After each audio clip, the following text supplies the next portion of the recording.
This committee on this hearing of the Committee on Public Services is hereby called to order. Bago tayo mag-umpisa, manahimik tayo sandali at taimtim na alalahanin at ipanalangin ang ating mga kababayan na apektado ng pagsabog ng Bulkang Taal.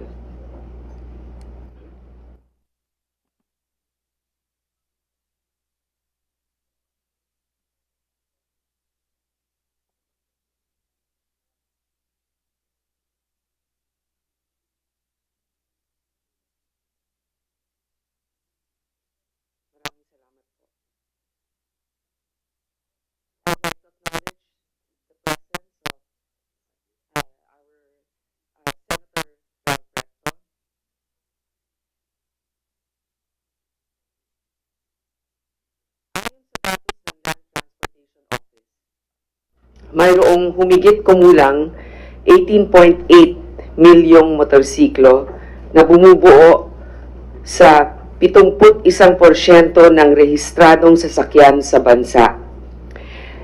Isa sa bawat 3 Pilipinong may bahay own a motorcycle and 51% of them use it for livelihood, 51%. Accessibility, affordability, and the lack of more efficient mass public transport fostered a patronage for motorcycles as a means of transportation over the years. This is despite the fact that the Land Transportation and Traffic Code, otherwise known as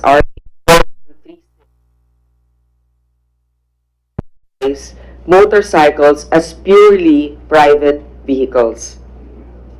As early as 2018, the senators have already called for the Department of Transportation to consider the legalization of motorcycle taxis in the same view it recognized new forms of transport services under Department Order Number 2015-11 to promote mobility. While they did not take this track, we appreciate that our transport agencies kept an open mind on the possibility of motorcycles for hire in the country and for spearheading a pilot testing program. No matter how convenient it is, we still have to consider the safety aspect, particularly since, according to the recent Global Status Report for Road Safety of the World Health Organization, 54% of all road traffic deaths involve motorcycles, pedestrians, and cyclists. The established vulnerability of motorcycle as a mode of transportation calls for the government to step in. The purpose of this hearing is to craft a framework that would regulate motorcycle taxis. Through this, we can ensure the protection of not only the riders, but also the commuting public and all other vehicles on the road. Sa pagdinig na ito, gusto din nating bigyan ng sagot ang mga issue at problema ng pilot testing, gayon din ang mga pamantayan at parametro na ginamit sa Technical Working Group. Plansahin natin ang mga gusot para maayos ang magiging rekomendasyon natin sa Kongreso. Like with our stance on the TNVS, this committee will always be forward-looking. It is about time that we harness the power of technology to help us address mobility issues. The government should therefore strike a balance between regulation and ensuring the public's need for a safe, comfortable, and reliable transportation. I implore all sides to look at the issues from each other's perspectives. With that said, I would like to ask the resource persons to introduce yourselves and then later on take your oath and then maybe an opening statement from Senator Recto. So let's begin with our resource persons from Mr. Gonzalez all the way around. Yes, good morning, Chairman. Leo Gonzalez, Head of Public Affairs for GRAB. Good morning, Nika Hosaka, Public Affairs from GRAB. Okay. James Deacon, I'm a transport journalist and advocate. June Lumibaw from MDPPA. Edwin Gore, representing the Motorcycle Dealers Association of the Philippines. Virgilio Montaño, I'm the Technical Committee Chairman of MDPPA.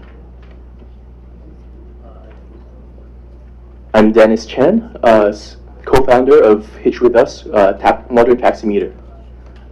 Good morning, Alexis Revilla from ESETGO Corporation. Good morning, Chairman. I'm Noli Yala from Joyride Philippines. Good morning, Eric Torres from Move It. Good morning, David Medrana, Head of Operations Angkas. Good morning po, Madam Chairman. George Huyeca po, from Angkas. Good morning, Your Honors. Police Lieutenant Colonel Darwin Paz from PNP HPG.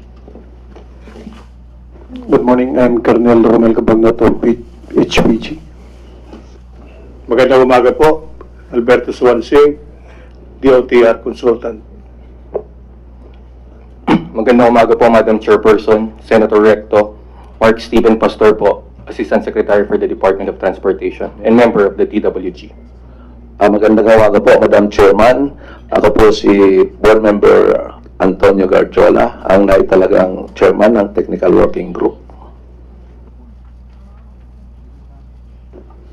Maayong buntag, magandang umaga sa lahat. Martin Delgra, Chair of LTFRB. Good morning po, Ma'am Sir. Jojo Garcia po, GMMMDA. Good morning, Your Honors. Edgar Galbante, LTO. Good morning, Your Honors. Connie De Vera po from the SEC. Good morning, Faye Condes de Sagon from the Philippine Competition Commission. Good morning, Michelle De Ocampo from the Insurance Commission. Good morning, Jermel Sibilia from Motorcycle Philippines and Safety Advocate. Good morning, Your Honor. Romy Maglansod, Solid Manila Riders Club Chairman. Good morning po, Ryan Rivera from Taguig Spartan Family, Biker Group. Good morning, Madam Chairman and Capital S Senator Recto, and the panel, Rod Cruz representing the Arrancada Riders Alliance. Magandang umaga po, Adi Quintal from NCSP. Good morning, Madam Chair and all the senators and everybody on the hall. I'm Elvira Medina, National Chair, National Center for Commuter Safety and Protection. Magandang umaga po from UP, pero convener ng Move Metro Manila, Professor Grace Gorospe Hamon. Good morning, Chair. Good morning, Senator Rector. Eileen Lizada, former board member, LTFRB. Good evening, Chair. Good evening, Senator. Good morning pala. Tony Lavinia, convener of Transport Watch and law professor. May we call on the Secretary to please administer the oath, and the Chair would like to acknowledge the presence of Senator Marcos. Yeah, may we request all our resource person to please stand up and raise your right hand and repeat after me. I, please state your name, do solemnly swear that I will tell the truth, the whole truth, and nothing but the truth to this committee. So, thank you. Senator Recto, would you like to have an opening?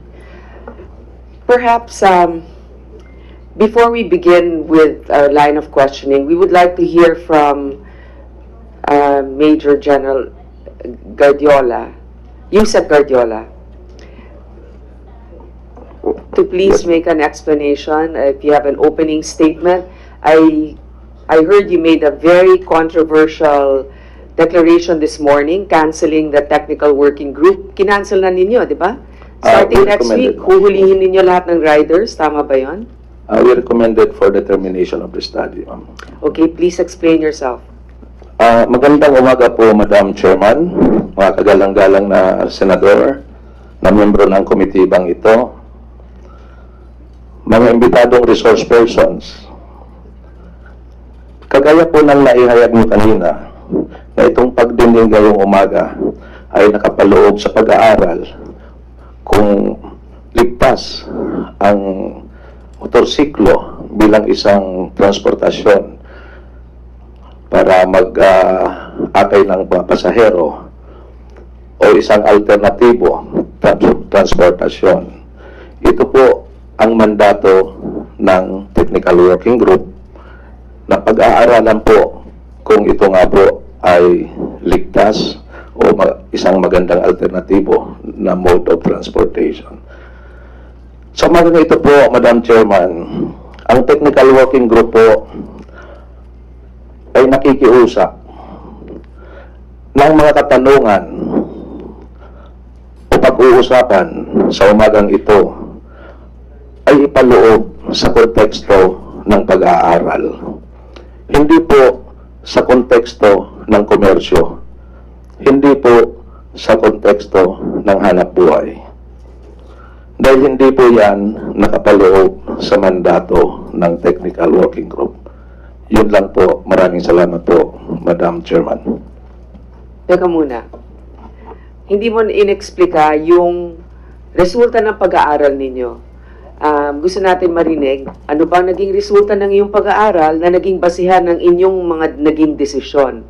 So, doon tayo mag-umpisa, hindi sa kung ano ang minamandato mo sa komite na dapat gawin. Madam Senator, opo. Kung sa resulta po ng aming pag-aaral, kami po ay nag-umpisa,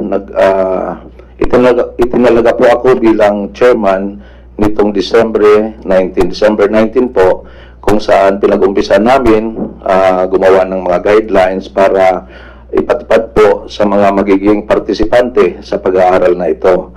Meron po kaming mga guidelines, naglagay pa po kami ng cap. Ngayon po,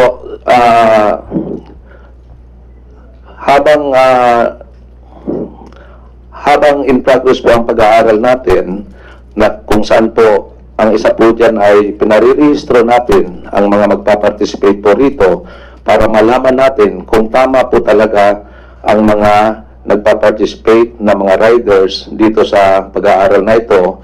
Nagbigay po tayo ng cap sa tatlong napili po para mag-participate sa pag-aaral na ito. Kung saan naglagay po tayo ng 10,000 each sa Metro Manila, saka 3,000 each sa Metro Cebu. Ito po, kung titingnan po natin sa nakaraan, meron po kasing cap yung dating Technical Working Group na 27,000 po. Kung saan, ang partisipante lang po noon ay ang angkas po. Ngayon, sa bagong Technical Working Group pong nabuo, dinistribute po natin, dinagdagan po natin ng 27,000 to 39,000 kung saan paghati-hati. With the permission of the Speaker and the Chairman, ang pagkaintindi ko na tinatanong ng ating chairman ngayon, unang-una sa lahat, ay ano yung naging pag-aaral ninyo simula nung nag-umpisa itong Technical Working Group, itong pilot testing ng motorcycle taxi. Yun ang pagkaintindi ko sa tanong. Salamat po, Senator. 6 na buwan yan, di ho ba? Kung sa aking pagkakatalaga ay magdadalawang buwan pa lang po ako. Hindi natin pinag-uusapan yung personal mo. Ang pinag-uusapan natin yung DOTR, meron tayong programa ngayon na pilot testing sa loob ng 6 na buwan. Is that correct? Yes, sir. Okay. Sino yung unang head ng Technical Working Group? Si Undersecretary Mark De Leon po. Nandito ba ngayon si Undersecretary Mark De Leon? Wala po, sir. Actually, yes. Senator Recto, we invited him, but apparently he was assigned by the DOTR to attend to another matter. But I think that's a good point that you're raising because with the length of this study, actually, Yusek De Leon has spent more time on it, studying it, and then all of a sudden, his appointment was retracted, and I'd like to know what was the reason behind that also. And Mr. Guardiola took over for just since December, and after that he has this unilateral decision to cancel the program. Yusek Guardiola, ito ba'y pinayagan ni Secretary tugade na i-cancel na ninyo itong programa na to? Opo, ma'am. Na-endorso po sa Kongreso. Okay. Ganito yung tanong ko kasi alam ko yung pinag-uusapan sa news madalas ngayon, 30,000 yung cap, 9,000 sa Cebu. Pero ang tanong talaga, sinasabi mo, ang dahilan ng inyong pag-aaral ay para makita kung ligtas ba ang motorcycle taxis. So, ang ibig sabihin, kinancel ninyo, ibig sabihin, para sa inyo, hindi ligtas. Ano bang datos ninyo? Ilan bang aksidente? Ngayon, kung sabihin na natin 39,000 ang mga motorcycle taxis doon sa pilot testing program ninyo, ilan ang biyahe niyan sa isang araw? Sa biyahe nila sa isang araw, ilan ang aksidente nila? At anong porsyento ito ng kabuuan ng kanilang pamamasada? Kasi sabihin natin, alam mo, aksidente.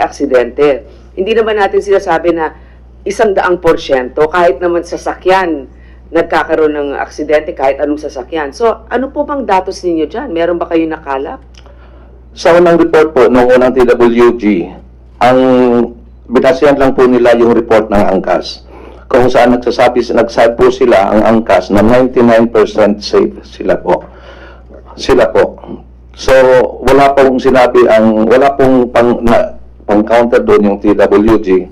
Kaya nga po ito ang pinapaliwanag ko ngayon para po malaman natin kung totoo po yung report na yon, kaya po tayo naglalagay ng cap, kaya po tayo pinare-register natin ang mga riders na Teka, Yusa Gordio, mawalang galang po, pero ang sinasabi ninyo, ang datos na meron kayo ay galing sa angkas, na 99% ang kanilang safety record.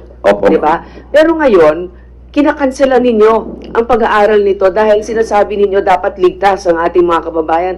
Hindi ba salungat yan sa... Ang recommendation po, ma'am, nung dating technical working group ay pahabain ang pag-aaral dahil wala po silang sapat na nakuhang impormasyon o datos doon sa pag-aaral nila. Kaya po itong pagpapahaba ng pag-aaral, naglagay po tayo ng mga guidelines para ma-monitor po natin. Kaya nga, so ba't tinitigilan na ninyo yung programa? Kasi po hindi kami makagalaw because marami pong legal impediments along the way. Yung pong pag-require namin paglagay po namin ng guidelines, hindi po sinusunod.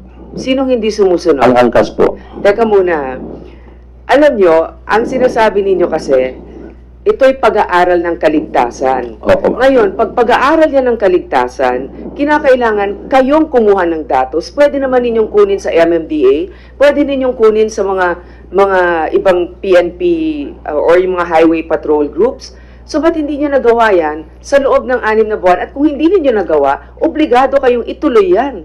Hindi ba ninyo naisip na sa darating na linggo, pag manghuli kayo ng mga riders, either babalik yan sa pagiging illegal ng pagpapatakbo at yung ating mga kababayan mawawala ng alternatibong masasakyan.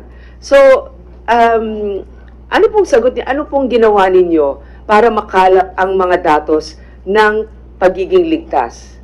Sino kinausap? Nag-usap na ba ang MMDA? Kayo po?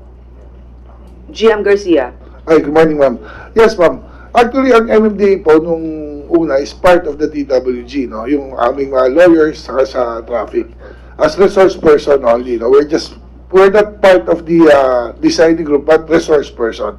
So we submitted everything to them. Ang pagkaintindi ko pa, ma'am, based sa pag-meeting yung report sa akin ng tao ko, is kaya natitigil yung TWG, which we support, no? Because hindi nga raw nakikisama ang angkas, kaya nagkagulo sila eh. They did some data. The problem is, hindi nga binibigay sa may mga violations daw. Kaya sabi ko, kung ano yung data na pwede namin ibigay to help them, kasi if safety issue po talaga ang kukwestiyonin, we support angkas sa MMDA side, sa safety issue, kasi may training yan. But lagi namin tinatanong is, how can we regulate, no, yung motorcycle taxi na yan?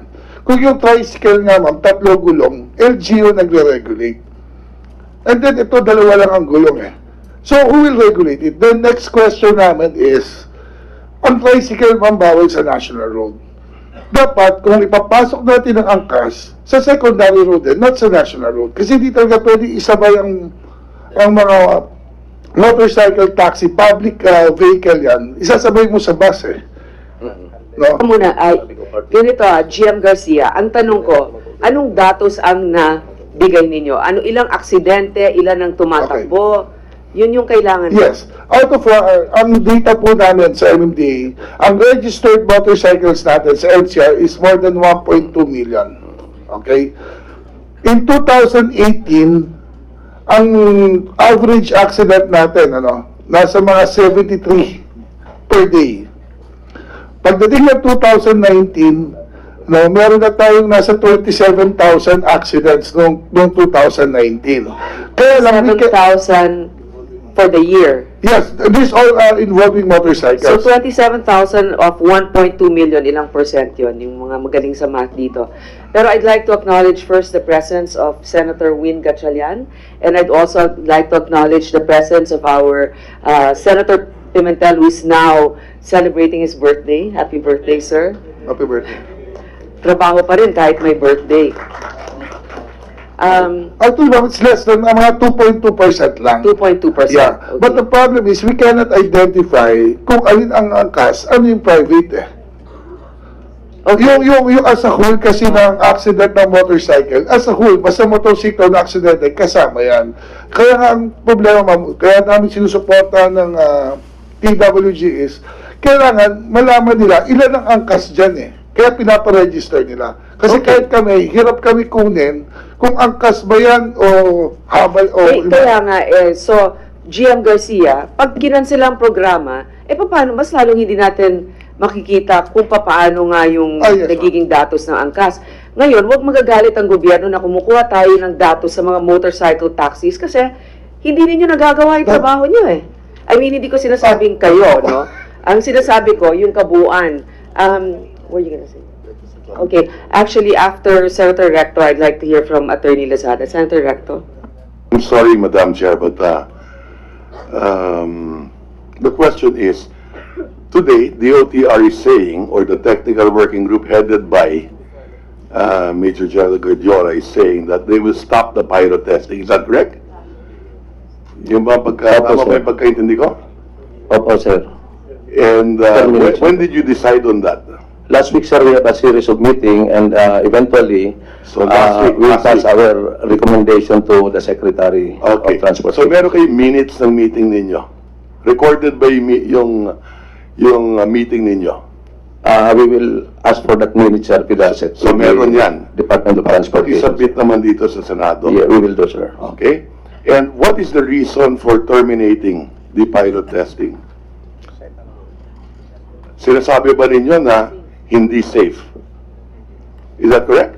Tama ba yung pagkaintindi ko dito? No, sir. Wala po kaming sinabi sa recommendation namin. Wala pong conclusion yung study namin because yung po ang sinasabi, hindi po, nahirapan po kaming kumuhang datos na kailangan naming ma-evaluate. Dala ng yung nga pong sinasabi kong may mga restraining. Kagaya po ng sir, naglagay po kami ng mag-register sila ng mga riders nila, but then we will restrain by a court na tinanggal po yung part of our guidelines is the cap. So ngayon po, hindi na po namin alam kung sino pang mga tatakbo ngayon sa kalsada. Wala na po kaming mababasihan ngayon kung yung po ba ay partisana doon sa cap. So it has nothing to do with the safety issue? We will know, sir, because we will get the feedback mechanism from that, sir. No. Right now, you are postponing it. Has nothing to do with the safety issue. You're saying na hindi kayo makagalaw. It's their inability to get the data. The data. Is what they're saying. Yes. Instead of trying to figure out and offering solution, how we're able to work together to get the data, you're just unilaterally making a decision to cancel it. Yes, ma'am. Okay. Attorney Lazada. Thank you po, Madam Chair. I speak as the former board member of LTFRB. I'd like to share that with Grab and Uber, we had a lot of birthing pains. We had a lot of difficulty getting data from Grab and Uber, but we did not give up because we thought of the riding public at the end. I would like to encourage the technical working group to proceed. As a matter of fact, we fined both Grab and Uber with 5 million for not complying with the orders of LTFRB at the time. We even fined Uber with 190 million for their violations. So it is not a reason to stop the pilot testing simply because they cannot get the data. We had the patience, we met with them and had several technical working group discussions. We were able to get the data po. Just be a little more patient with them than over-regulate. Otherwise, kawawa ho ang mga mananakay, kawawa ho yung mga riders. We cannot tell them to put their lives on hold because they have families to feed, they have children to send to school, and what will we tell the riding public kasi wala tayong nakukuhang data? I think we need to take the extra mile, we being in government. Thank you, former LTFRB board member Lizada. Actually, we really appreciate your presence here. We know that you have a lot also of other responsibilities, but you've shown impartiality and also expertise when you were in the LTFRB. It's just unfortunate that we have to invite you now from your other department. Dean Tony Lavinia. Just on the issue of the termination of the pilot study, just first, it would be good to remind our government counterparts that the TWG included quite a lot of other stakeholders, not ANCAS, not necessarily with ANCAS, but with road safety, in my case, inclusive mobility, and so we're kind of shocked that the work that all of us devoted our time to, would just like that, without consultation with us, is like set aside, and had made this about ANCAS, which it shouldn't be about from the very beginning. People in my colleagues here in the TWG would remember from the very beginning. I actually always aggressively push the idea of competition to make sure that we don't have that repeat. Although I disagree with the cap approach, because it's the most anti-competitive thing that you can do.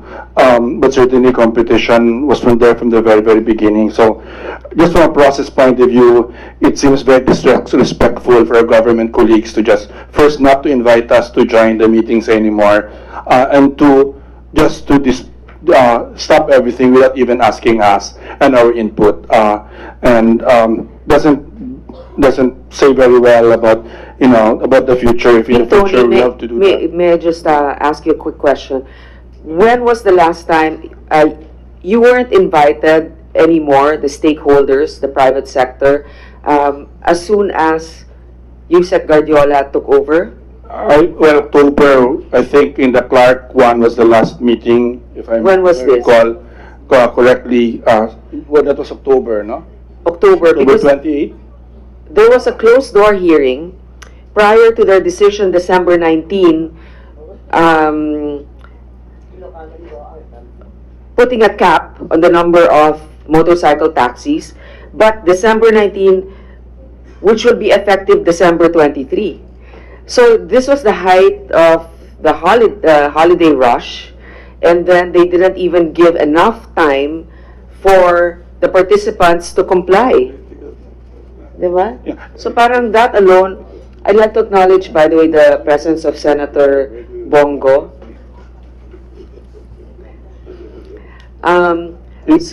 Sir, please continue. And that's why it will be very important for us, the stakeholders, and the other stakeholders which are independent and which are not attached with any of the groups, to have been invited, because we would have pointed that, as I said, I've been very aggressive about competition, because I think that unfortunately the Uber Grab thing ended up in a very bad way from a competition point of view. So from the very beginning, I have pushed that idea from the first meeting about, this is not about ANCAS. Anyone that wants to come in should be allowed to come in, except that they have to meet certain, things like that was very clear. But it would have been obvious if there was any kind of discussion with people who are experts, with people who are involved in this process in an independent way from a public safety and a public mobility point of view. that a cap approach is not the right approach to foster competition. It's the worst thing that you can do, because you're essentially saying, I will give 10,000 to whoever is there that has no record, that has no, and then the better approach is actually to allow multi-registration. We always have the multi-registration and allow different actors to come in on the base under certain, Just another thing, so I don't want to occupy too much short of your time on this issue. The other thing is, I do have a clear, my classmate, Senator Pimentel, would know that, like him, I have a very good memory, especially on important meetings. So it was very clear from the very start that this process this pilot study was supposed to go as far as the time when Congress is then ready to enact the law. So we keep on feeding the results of the study to the legislature, because knowing there are complex things here, you would have to fine-tune your legislation for that. Because we're also very clear that legislation is very important here. And so in the discussions in the TWG, if my colleagues would recall, or if their staff would brief them about the initial discussions here, the discussion was, when discussed, how long will this study be? The answer actually was, when Congress enacts the law. That is how long the study is going to be, because we have to keep on feeding the experience. The premise there is you cannot have a situation where you do not allow the riders, the bikers to do this, and you do not allow passengers, because that's going to be a disaster for the big cities of the country. We know that already. There's no need for a study to make. I mean, it took me a while to be converted to the motorcycle taxes, being an environmental lawyer, etc. But because I teach in 10 universities, in 10 law schools, all my law students tell me the only way they can survive is because they have ANCAS to ride in. So from that point of view, well, then regulation is the only way forward. And we're hoping that absent legislation, you can regulate, because I think there's a legal framework to be able to do that. But that regulation without legislation should continue until legislation comes in. Thank you for clarifying that, Dean Tony. Actually, dito sa nagiging desisyon nyo, masyadong nape-pressure ang Kongreso na kailangan nang ipasa ang batas na kulang pang datos namin.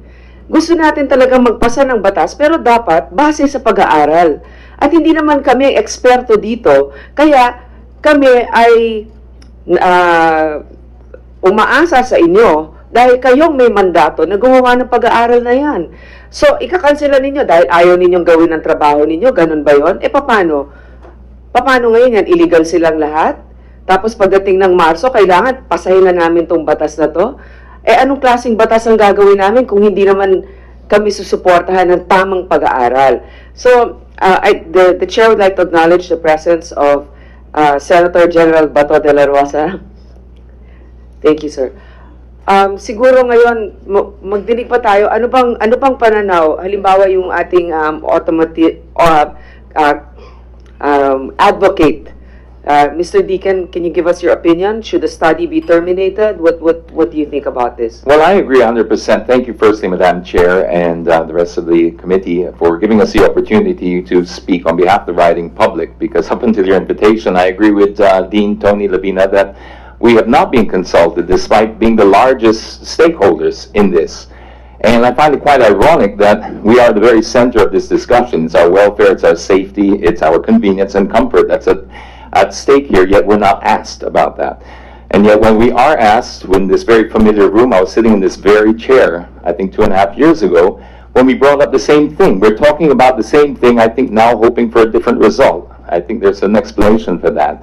I agree with the fact that the cap shouldn't be there, because I also believe that we are we shouldn't even be looking at this anymore as a transport issue. My recommendation would be starting to look at this through the lens of a health crisis, because people are genuinely suffering out there. This is no longer just a situation that can be solved with the machinery that we have with transportation, because it is evolving so fast. We've seen in 2.5 years, the only thing that came with that was a monopoly. I'm sorry to say, but that's really what happened.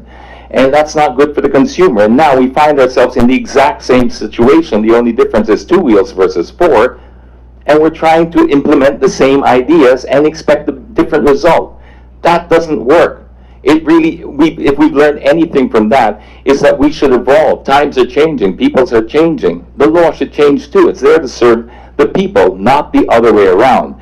We always talk about progress, and I cannot blame also our board members over there, because we are talking about progress, but we're chained to the past with a law that was drafted in 1936, or at least passed in the Public Service Act that is under RA 4136. That could have not possibly predicted the situation that we're in today, which is the need for motorcycle taxis. If you're asking my personal opinion on behalf of the riding public who I consult with every day, do I think motorcycle taxis are a good idea? Absolutely not. I think it's an awful idea. I think the mere fact that we're discussing this as a viable alternative speaks more about the failure of an option to provide a safer option. But it's not about what I think. It's not about me. It's about what we need. And right now, we need this. This is why I would like to frame it as a health crisis, because if we frame it as a health crisis, we could look at ANCAS and the new players as some kind of alternative medicine until we get our act together.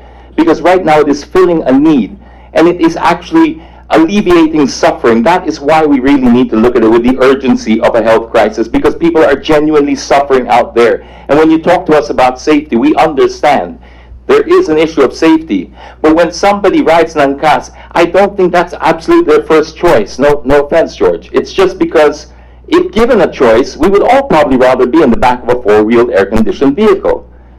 But if you ask the same person, would you rather ride the back of a four-wheeled vehicle for 3 hours versus 45 minutes on the back of an ANCAS, all of a sudden it changes. We now need to reevaluate our time and set it against safety, and we make that decision.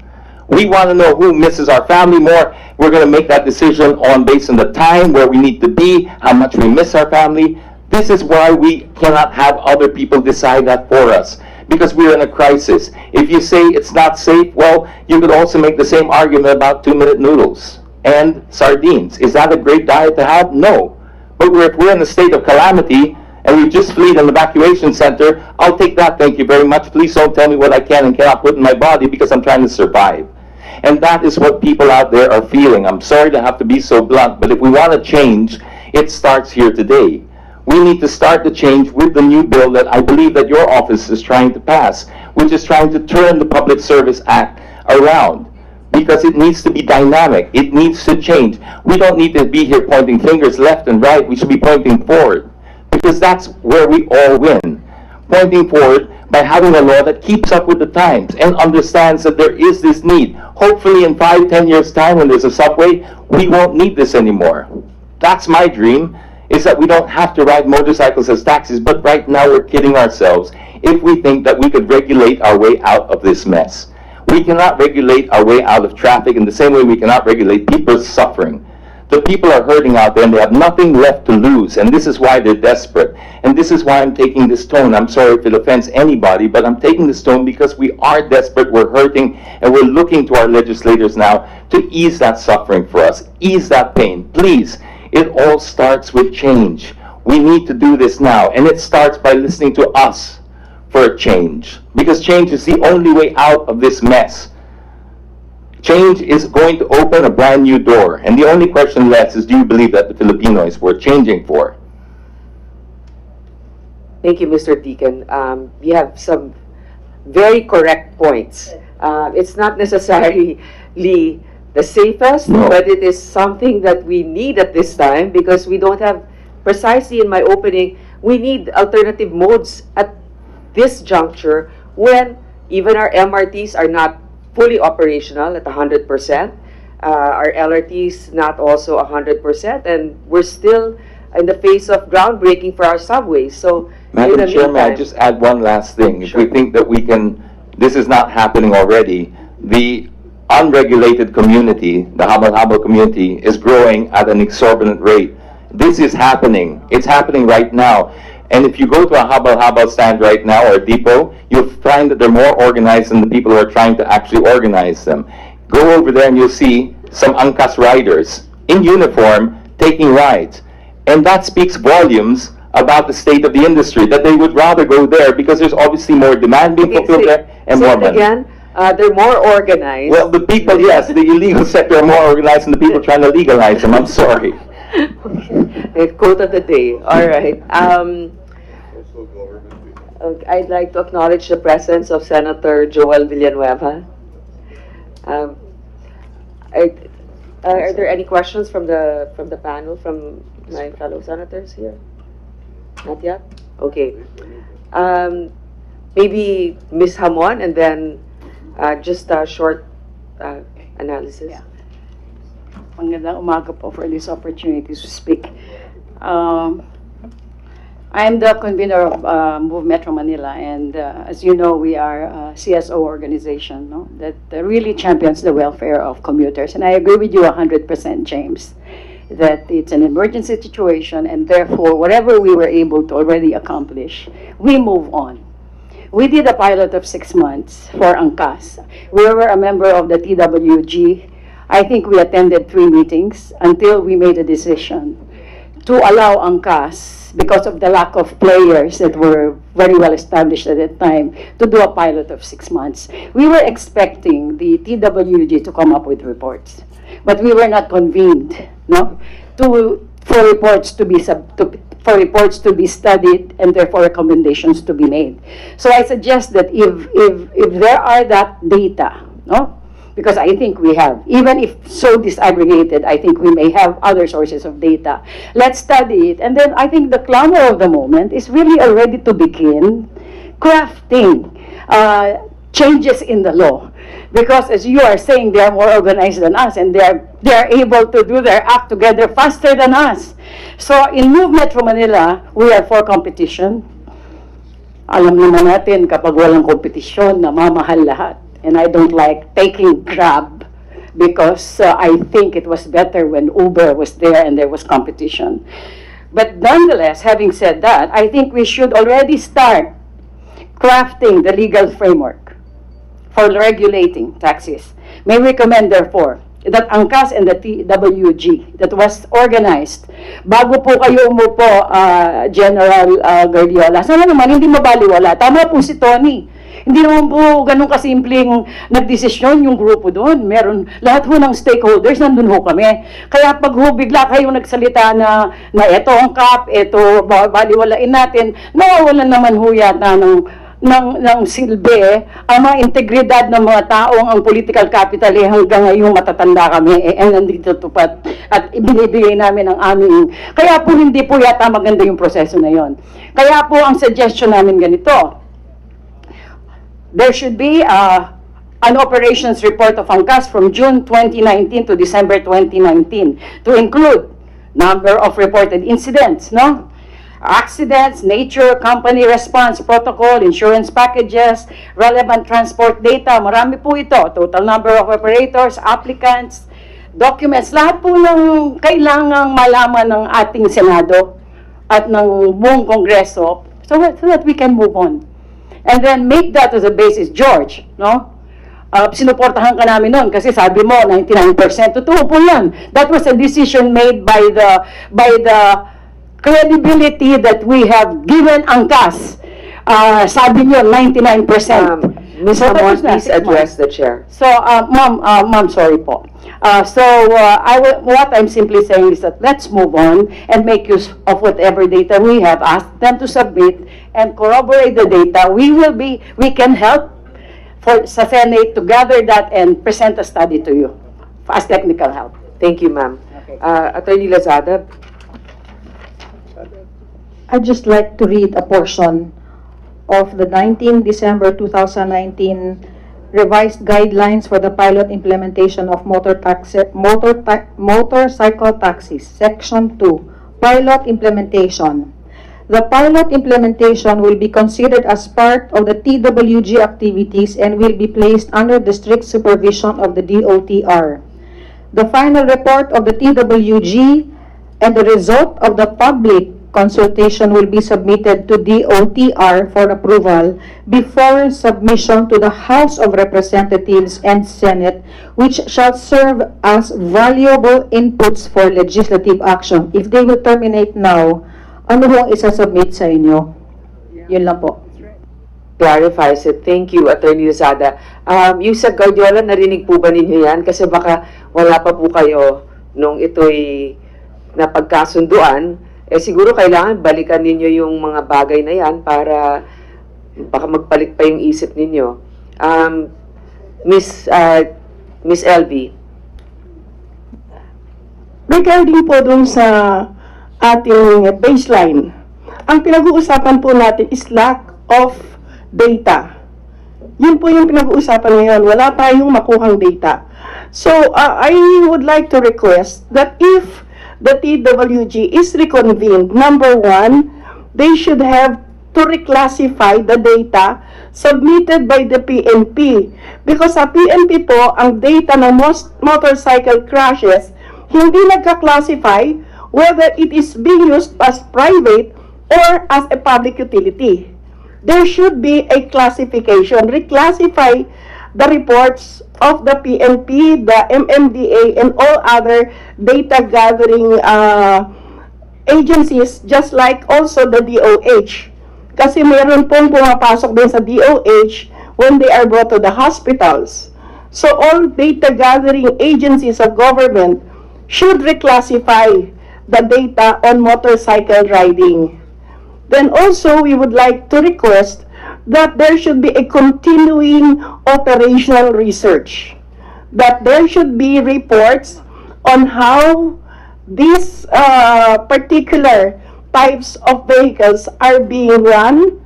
We should know how they are being, the drivers are being paid, how the passengers are being charged, and also the movement, how long are the working hours of the riders.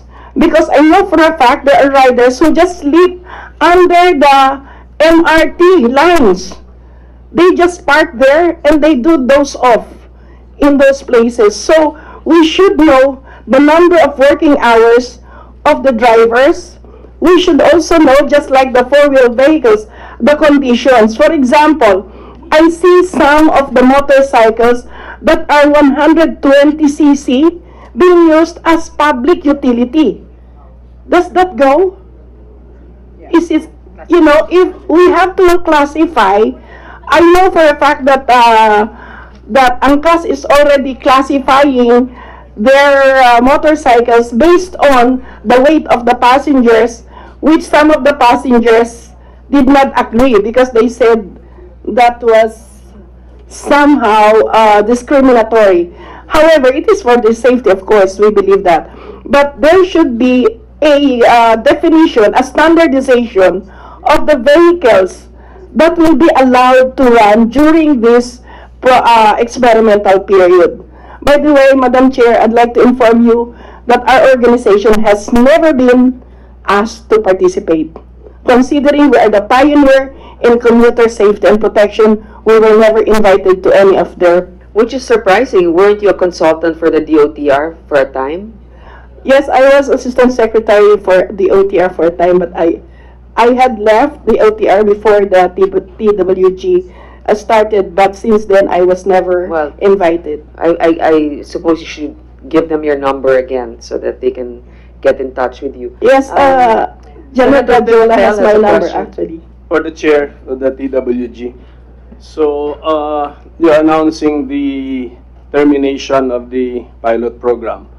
But, will the DOTR or will the TWG, through the DOTR, submit a report to Congress? Yes, sir. Yes, okay. So, therefore, may laman ang report, di ba? So, kasi ilang ulit na sabi dito, you have no data. So, you have data, which you will include in the report.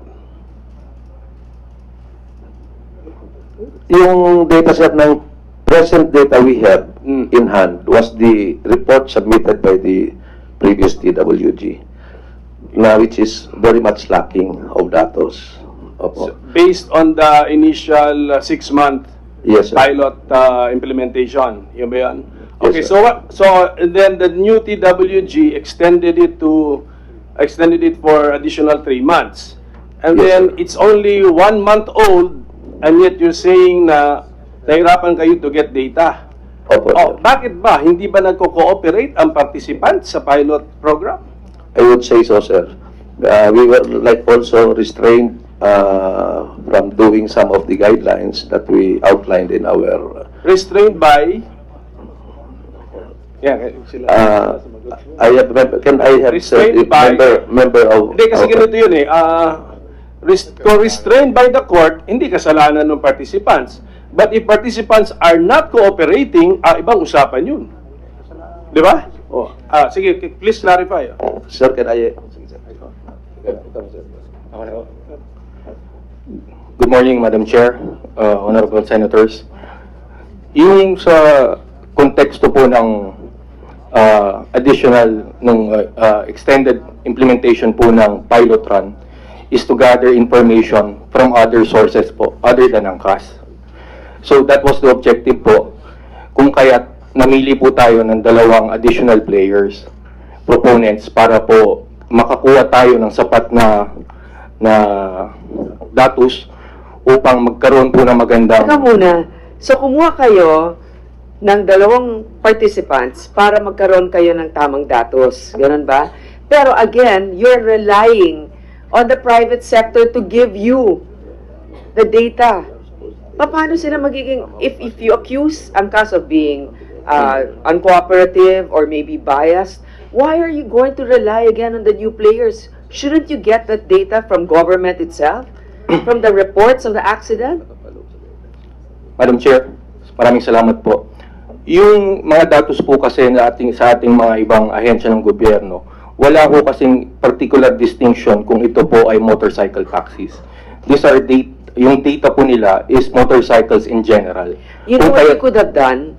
What you could have done, and I'm not even an expert, but I would say this, is to get together with those agencies that file or that gets the accident reports and tell them to classify it. Yun lang naman dapat yung ginawa mo. If that's the reason why you need to extend this program, then you should. Kausapin nyo yung PNP, kausapin yung HPG, ang MMDA. From now on, when you file accident reports, it has to include, is this a motorcycle taxi? Sinasabi nila, hindi daw ganun eh. Madam Chair.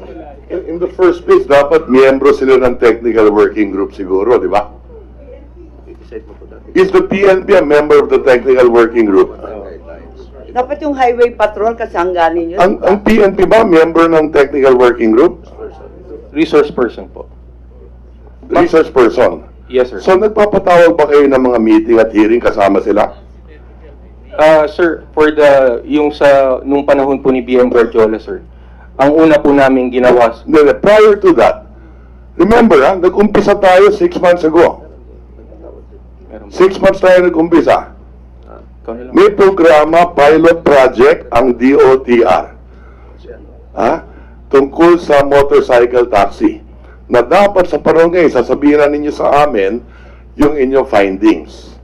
Di ba? Yes. So bakit papalit-palit yung technical working group nyo? Nung una, may kinatawan pa ang Kongreso as a observer. Ang MMDA, miyembro. Tama. Bakit pinalitan nyo? Natanggal ba yung MMDA? They are still resource persons. They're still resource persons. So ngayon, hindi kayo handa magpaliwanag sa Kongreso kung ano yung findings ng technical working group ninyo. Diba? And that is why you wanted an extension. Walang problema doon. Pero ngayon, may hearing tayo, may dokumento ngayon kayo na nagsasabi, ititigil na namin ito. At pag binasa ko yung dokumento, parang napakatindi ng galit ninyo.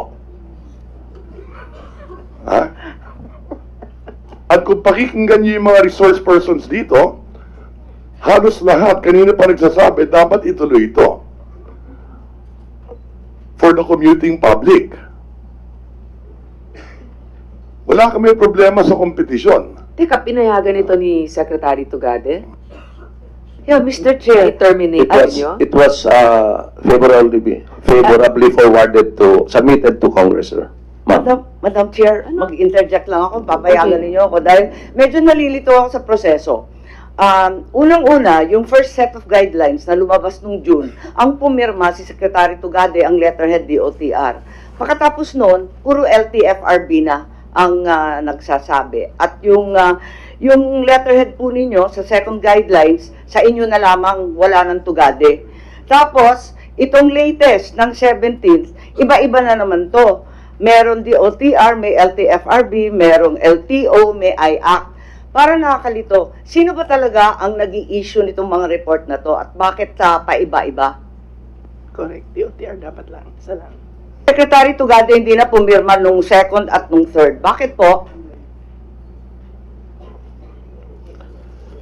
There was a special order on that effect, ma'am, and that is why it is not only LTFRB. Nangyari lang po kasi I work for the institution of LTFRB, but I was designated as chairman.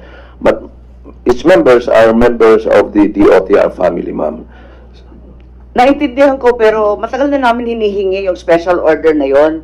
Kasi nakakalito, pagkatapos itong third order na naman, iba na naman yung letterhead. Bakit ganun? May naguhugas kamay ba? Wala po, ma'am. Na-publish po namin yung special report, ma'am. And automatic po, ini-email namin sa addresses ng participants. Opo, hanggang ngayon wala po kaming kopya ng special order. At higit sa lahat, wala rin kayong report para sa TWG. Maliwanag ho ba yun na wala kayong report na magawa matapos ang lampas ng 6 na buwan na pilot study? Dahil walang datos, dahil may issue sa safety, paiba-iba po ang sinasabi ninyong dahilan. Pero ang maliwanag, walang report. Tama po ba? Meron po, ma'am. Nakapalo po dito sa sinumiti naming report sa Kongreso, tab D, yung report po ng TWG na dati po. Tab D po, ma'am, nasa D. Wala pong maayos na report dito eh. Parang rinipit lang ninyo yung findings ng precedent TWGs over and over again. That is the reason, ma'am, why nag-set po tayong guidelines. Because if we will look after the report submitted by the previous TWG, wala po talagang konkretong datos na makikita doon. Dahil nung unang pag-aaral po, iisa po ang nagsusumiti ng report, wala po yung monitoring device, kaya po tayo gumawa ng guidelines para malaman natin.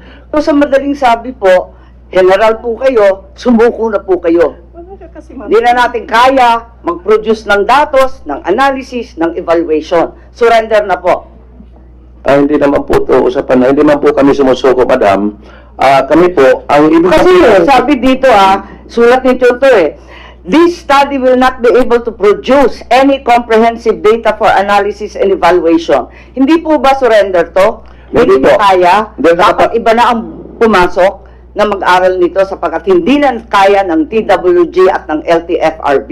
Ganun po ba? Sa pagre-respeto po namin sa korte, dahil po kami ni-restrain, gawin ang dapat namin gawin. At dahil na-restrain kayo, sinundan ninyo, may recommendation sa walang closure report, subalit may recommendation na kayo na magba-blacklist ng kaisa-isang nag-ooperate. Hindi lang po, kung babasahin po maigi yun sa guidelines, ang blacklisting po, hindi po ay nakapaloob actually doon sa 3 partisipante, kundi yung ibang motorcycle riding hailing companies na nagpapatupad pa po. Kasi kung mapapansin po natin, namili po Sorry sir. Dito po sa page 6 ata itong kopya ko, kasi katatanggap ko lamang po, yung recommendation number 19, blacklisting of angkas and its incorporators. Ibig sabihin, hindi individual riders yan, kundi buong buo yung kumpanya. Tama po ba? Tama po. Dahil sa pag-violate po ng mga guidelines. Yung iba lang, lalo malabag. Kung yung po sa guidelines ang titingnan natin, ang nakalagay po sa blacklisting, para mabantayan natin, kasi napakadami na pong kumpanya, hindi kasama doon sa nag-aaral, ang nag-i-hail ng passenger na delikado nga po. Kami po ay mag-i-employ po kami ng mga mystery passenger para alamin yung hindi kasama sa pag-aaral ay nag-hail ng passenger. Yun po ang dapat na i-blacklist. Plus, yung nagbabiolate po ng guidelines natin. Ngayon po, ano ba naman yung sinasabi ninyo dito sa report na sinabit mo? Opo. Buong po ang blacklist dito ng angkas. Opo, ma'am. Iisa lang naman yan nag-ooperate. Sino pa kaya ang tinutukoy ninyo? Opo, ma'am. Kasi ganun po yan. Nakalagay po sa guidelines kasi kahit sa unang TWG pa po, hindi na po guidelines to blacklisting na po to, termination order. Yes, ma'am. Pag-implement po ng guideline dito. O kasi po, yung sa una po, yung sa una pong guideline, yung unang guideline po ng unang TWG, ang area of study po dapat gawin sa NCR lang po at Cebu. Yun po at pinatuloy karamihan po dito sa guideline na ginawa po namin. Pagpalakas lang. Nabasa naman po namin yan sa dyaryo. Ang tinatanong ko, bakit buong-buo nagba-blacklist kayo? Kasasabi mo lang individual errant bikers. Parang ganun ang pagkaintindi ko. Opo, kasi po... In any case, wala po kayong report, pero kaya ninyo mag-blacklist. Kasi po may mga nangyari na, may mga kaganapan na po. Paano nyo nalalaman na may violation? Kung wala nga kayong guidelines at hindi nga maliwanag yung datos. Ano po man sa guidelines? Na bawal mag-operate sa ibang lugar. Kaya lang nag-operate sila sa Cagayan de Oro, sa General Santos, sa ngayon sa Pampanga. O kaya yun po ang pagbablacklist natin. Kasi sa ngayon po, sa pag-aaral pa lang po, ayaw na sumunod sa guidelines. Paano po kung may batas na? Alam po natin hindi po yung susunod mga yan. violation. Alam po natin. Pero, Madam Chair at mga Vice Chair, malapit na rin akong sumuko. Maraming salamat po. Mr. Chair, just one... Senator Joel Villanueva is just one. recognized. I know I have to wait for my turn to ask questions, but I'm not going to start asking questions because I know it's not my time. But I just wanted to remind our resource person here, because I've been listening attentively to our resource persons, and we've been hearing paulit-ulit po, hindi sila naimbita, hindi sila narinig, etc. Kay Mr. Gardiola, in section 6 of the amended guidelines, it is very clear, yung monitoring and evaluation, that you have the responsibility to conduct feedback, surveys, gather government data and private data. I'm just wondering, why do we keep on hearing na hindi kami naimbita, paano kami makapagbigay ng data kung hindi kami naimbita? So, I wanted to make sure that, sir, you are not reneging on your responsibility, which you created yourself, Your Honor. Thank you. Mr. Chairman. Yes. Before Senator Pimentel, would you like to respond to that? And then Senator Pimentel recognized. Yes, sir. The data that we are supposed to gather, of course, from other resource persons po, makukuha po kami ng datos dyan. But then, the most important data that we want to gather are from the passengers themselves. From the passengers themselves. That's why, in our guidelines, sir, you will see that we will be employing mystery passengers. Ang mangyayari po niyan, sasakay po sila, titingnan kung safe talaga, kung ginagawa talaga yung safety gears na nilagay natin sa guidelines, and they will make report to us. Yun po ang pinaka-effective na feedback mechanism natin. Kasi sila po mismo ang nakasakay doon sa pinag-aaralan natin motorsiklo, kung safe po talaga. Titingnan po kung disiplinado talaga ang rider. Kasi actual po silang nakasakay. Unlike other resource persons po, nakikita lang po nila unless kung sumakay po sila doon sa pinag-aaralan natin. Unfortunately, Mr. Chair, unfortunately, simple data like you don't even know kung ito ay taxi na motorsiklo o hindi. Hindi natin na-record during the time because you made mention a while ago, si Senate President Pro Tempore even asked if you invited the PNP. They were invited as resource person. It's so easy to check whether or not itong aksidente na nangyari ay galing sa motorcycle taxi, Mr. Chair. Yes, sir. Can I answer to that, sir? Please proceed. Yes, sir. Kaya po, sir, tayo may nilagay na parameters doon sa ano natin na mag-i-employ tayo ng mystery passengers. And another thing, we already coordinated with MMDA because the first report, hindi po tayo maka-generate if it is a motorcycle taxi who have done violation. Kaya ngayon po, hindi na generic. Okay, I'm not saying just motorcycle taxi. No? For example, ilang passenger po yung ginamit ninyo? Ano yung duration? Ano yung metrics? Excuse me, sir. Ilang passenger po yung ginamit ninyo? As you were saying kanina, ilang passenger po? Ano yung duration nung inyong pag-aaral? As you mentioned, na you're doing your responsibility dito sa as per section 6. Actually po, sir, mag-uumpisa pa lang kami sa mag-employ ng mystery passengers ng 12, sir. So, actually ng 12 pa, sir. January 12. But we already have the guidelines, sir. We already have the guidelines. We were about to employ, pag nakumpleto na yung cap na inaantay natin, and if pag nag-register na po sila, before I give the floor to Senator Pimentel, precisely the point, yun ang tinapagtatalunan din dito, yung arbitrariness ninyo sa pagsabi ng mga kap-kap na yan. Di ba? At lumalabas din ang kulang ang public consultation din ninyo. Kaya kayo nati-TRO ng korte. Yun ang dahilan. Tapos dahil na-TRO kayo, galit naman nung pinapakita ninyo. And you're recommending. Maliwanag sa dokumento ito eh. Puro galit din eh. Dahil nag-rally laban sa inyo, galit na kagad kayo. Eh, kulang kayo sa public consultation eh. Yan ang problema ninyo. So at this juncture, let me just point out lastly, no? Kakasabi, nakakasimula lang nila. Pero kanina rin, ititigil na nila. So, hindi ko maintindihan to, Madam Chair. So, alam mo, ang lumalabas let me just dito. put that on record. Ang lumalabas dito, petics ang ginagawa ninyo eh. Bahala na lang kung ano yung nararamdaman nyo sa araw na yun. Hindi na ninyo kinonsidera yung talagang importanteng bagay dito na wala nga tayong alternatibo sa ngayon. Ngayon siguro, sa angkas at saka sa ibang mga joyride at sa iba pa, siguro, wag na muna tayo mag-file ng mga kaso habang may pag-aaral. Isa din yan sa bagay para makikita nga natin kasi kung puro TRO, hindi nga uusad. So, yan yung magandang balanse. Siguro, kaya umiinit ang ulo nito, ginagantihan kayo dahil doon, yung sa mga kaso. Kayo naman, syempre, magpa-file kayo ng kaso because of the uncertainty of the program. Meron na ngang mga pinagkasunduan, tapos changing the goalposts in the middle of the game. Hindi naman pwedeng ganon. Diba? Dapat malinaw kayo from the onset, ano bang parameters. Hindi yung, palitan natin dito, ganyan. Senator Bongo has a... Yes, I will just continue with my second question. No, you mentioned TRO. Yan nga. I will not ask the court which issued the TRO, but sino ba nagti-TRO sa inyo? Sino nag-TRO sa inyo? Your Honor, sa question at anong part ng programa ang affected by the TRO? Sige, yun ang nag-abla po sa amin, Your Honor, is DBDOYC Company, the official name of Angkas, and Angkas Riders po. There are 2 cases pending in Mandaluyong and Quezon City.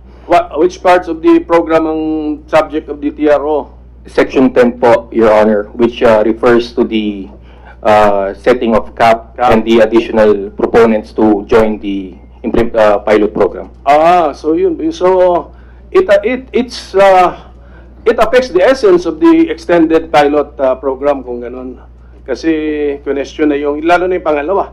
Because Yes. you extended it with additional participants. Yes, sir. Okay, so meron sa guidelines niyo, key performance indicators, accident threshold, 5% of total rides. Di ba? So total rides. Ibig sabihin ng total rides na isinagawa ng ride-hailing app, di ba? Company. So this should be, hindi ba to submitted periodically to the technical working group? Yan po ang question ko. Did the participants, did the current participants, or did the previous sole participant comply and submit a report on the accidents, if any, per ride or per total ride? Meron po? Based on the documents submitted by the previous TWG, the previous participant submitted the report in terms yung on accidents, on the ridership, and even on the safety aspect. But the previous TWG, in their recommendation in their report, recommended further evaluation, further study. Hence the extension of the program, sir. So andito pala to. So anong insight nakuha natin dun sa first 6 months? How was the accident threshold? Wala po, sir. Ha? Wala po kaming, we cannot conclude on that because it was their report.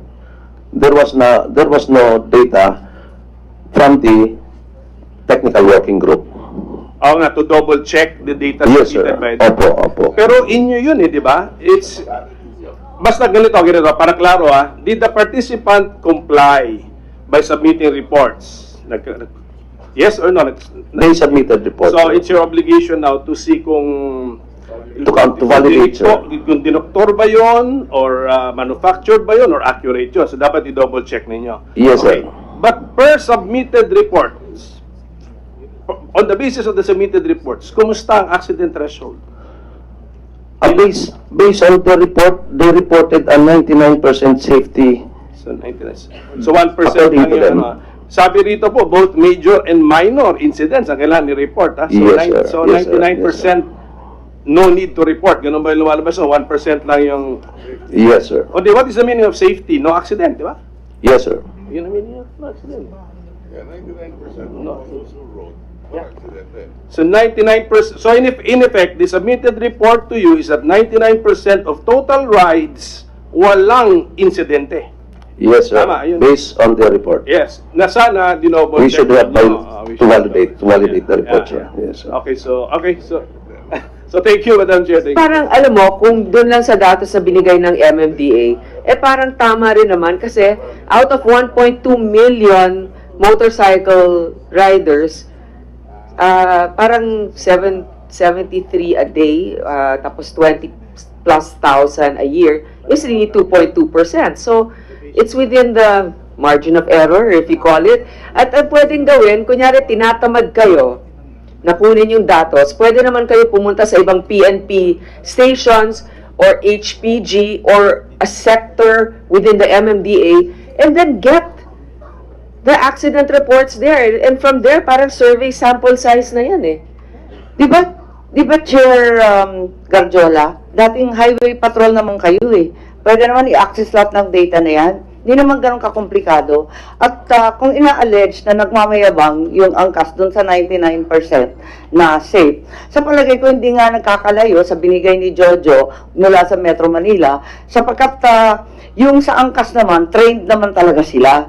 Pagkatapos yung roadworthiness, lahat yung insurance, nag-e-effort naman sila mag-comply sa guidelines ninyo. Kaya siguro mas mababa talaga sila. Maintindihan naman yun eh. Dean Tony, and then Mr. Inton. Dito na sana maganda kung pinatuloy nilang imbitahin kami yung mga advocates, lalo na yung mga safety advocates at yung mobility advocates, kasi we could give suggestions on how to validate the data of angkas. Kasi hindi naman namin tatanggapin yung angkas. Self naman yun, di ba? Self-reporting yun eh. That's a report. Madali naman yun i-validate, including even field work that can be done, And just another point lang, ma'am, I think, Madam Chairman, I think let's go back to yung real reason dun sa pag-terminate, diba, which is the legal case, diba? Kung ganun lang kasi, again, if they came to us and consulted us about the cap and the entries, for sure, we could have given a lot of support, yung mga independent, to the entry, because we want new entries, we want new companies, but many of us will not support a cap, kasi it's really anti-competitive, it favors groups. Unfortunately nga, binibigyan ng mga kahulugan. I don't think na may kahulugan lahat yun. I think it's a competitive thing, but a cap does that. A cap is wrong, because it does that, and maybe if they could hear our arguments, including, like in my case, I have capacity to give comparative data from all over the world about this. Talagang caps are anti-competitive. And it's actually not good for, mas mabuti pa yung, registration is very good, that we support completely, di ba? So the case could be avoided. That's the way to avoid the case. You can just actually have, if the case of ANCAS includes prevention of entry of, I would oppose that personally also, because that's not right, di ba? But I would oppose the cap. Because that's also wrong. And therefore, pwede sana nag-compromise doon. Kung may proseso, di ba, napag-usapan sana natin, nakapaganda ng idea. Otherwise, we're back to zero again, di ba? Which my view, Madam Chairman, everyone knows this in the TWG when we're discussing the legality of this. My view, actually, it's wrong to say na illegal, and I think LTFRB will be committing illegal acts if they actually arrest people after that. But it actually means that you will have a major economic activity without regulation, without safety, without economic regulation. That's what it will mean if, in fact, on Monday, that's what they're going to do. I'm sure dadaming cases pa-file against if they arrest people and they arrest di ba? And that would not be acceptable to the public. The very fact that we allow that pilot study tells you actually it can be done legally without a new law. But I don't want that because walang regulation, di ba? That's not good for safety. Without regulation, it's a very major economic activity and lots of money that is involved here, livelihoods involved. Kailangan may regulation eventually by Congress, but temporary by the DOTR because they do have the power, and the LTO for me has the power to do that. I mean, they had the power to do that with Uber and Grab. This debate happened during the same time. It's the same issue, diba, about the limits of the law. I think maybe later on we will ask the opinion of the Philippine Competition Commission. Attorney Inton, just I already made the commitment with Senator Go to give his opening statement prior to you. Good morning, Madam Chair. I am and will always be a strong supporter of private companies and their crucial role in making the Philippines a more progressive and prosperous nation. They are important partners of government in providing quality and safe goods and services to our citizens. However, before I proceed any further, allow me first to state my position. When it comes to choosing between public and private interests, it is a given to me, both as a senator and as a Filipino, to prioritize the interests of the Filipino people. Recently, the Transport Networks Vehicle Service or TNVS company, Grab, and motorcycle riding app Angkas have been in the headlines and experiencing public scrutiny due to various concerns regarding their services. While these companies have truly been a great help to commuters by providing alternatives for commuting public, we cannot overlook the issues that have surrounded their operations in recent months. But before identifying these issues, it is proper that we first acknowledge the many benefits that Angkas provides to the commuting public. The service helps ease the worsening traffic situation in Metro Manila and other key cities in the country by providing an alternate option to existing public transportation. It provides cheaper and faster services compared to many offered by four-wheeled vehicles in the sector. It also helps thousands of previously unregulated habal-habal drivers in our country by enabling them to become part of the formal economy. We also acknowledge the high safety standards being observed by Angkas, which include accepting drivers with no less than 2 years of driving experience. Their units must be not older than 7 years old, training with written and practical exams needed to be passed, and helmets and reflectors being provided to drivers and passengers alike. Nonetheless, we are a nation governed by laws which are primarily geared towards protecting the rights and welfare of the commuting public. Under the existing laws, motorcycles are not allowed to be used for public transport. An amendment to Republic Act 4136 is therefore needed to allow motorcycles to be used as public transport. Considering its pioneering status, Angkas was tapped as a participant in the pilot implementation, which began in June 2019. As the program is relatively new concept in transportation services, it can only rely on the fluidity of the pilot implementation to develop the guidelines. Thus, the TWG has been developing guidelines which are meant to safeguard public interests. Consequently, the TWG or Technical Working Group has also opened up the program to include other participants. To be able to establish a benchmark analysis and provide Congress with valuable inputs to develop a regulatory framework in coming up with necessary recommendations as well as amendments to Republic Act 4136. And while we are on the issue of opening up the industry to new participants, I may as well respond to some malicious allegations that I purportedly own and have vested interest in one of the players being included in the pilot program. Gusto ko sabihin sa lahat na nakikinig ngayon sa public hearing na ito, Hindi po totoo yung kumakalat sa Twitter at ibang social media outlets na ako raw ay may-ari o may interest ako sa Joyride. Nagsalita na po si Mr. Noli Ayala.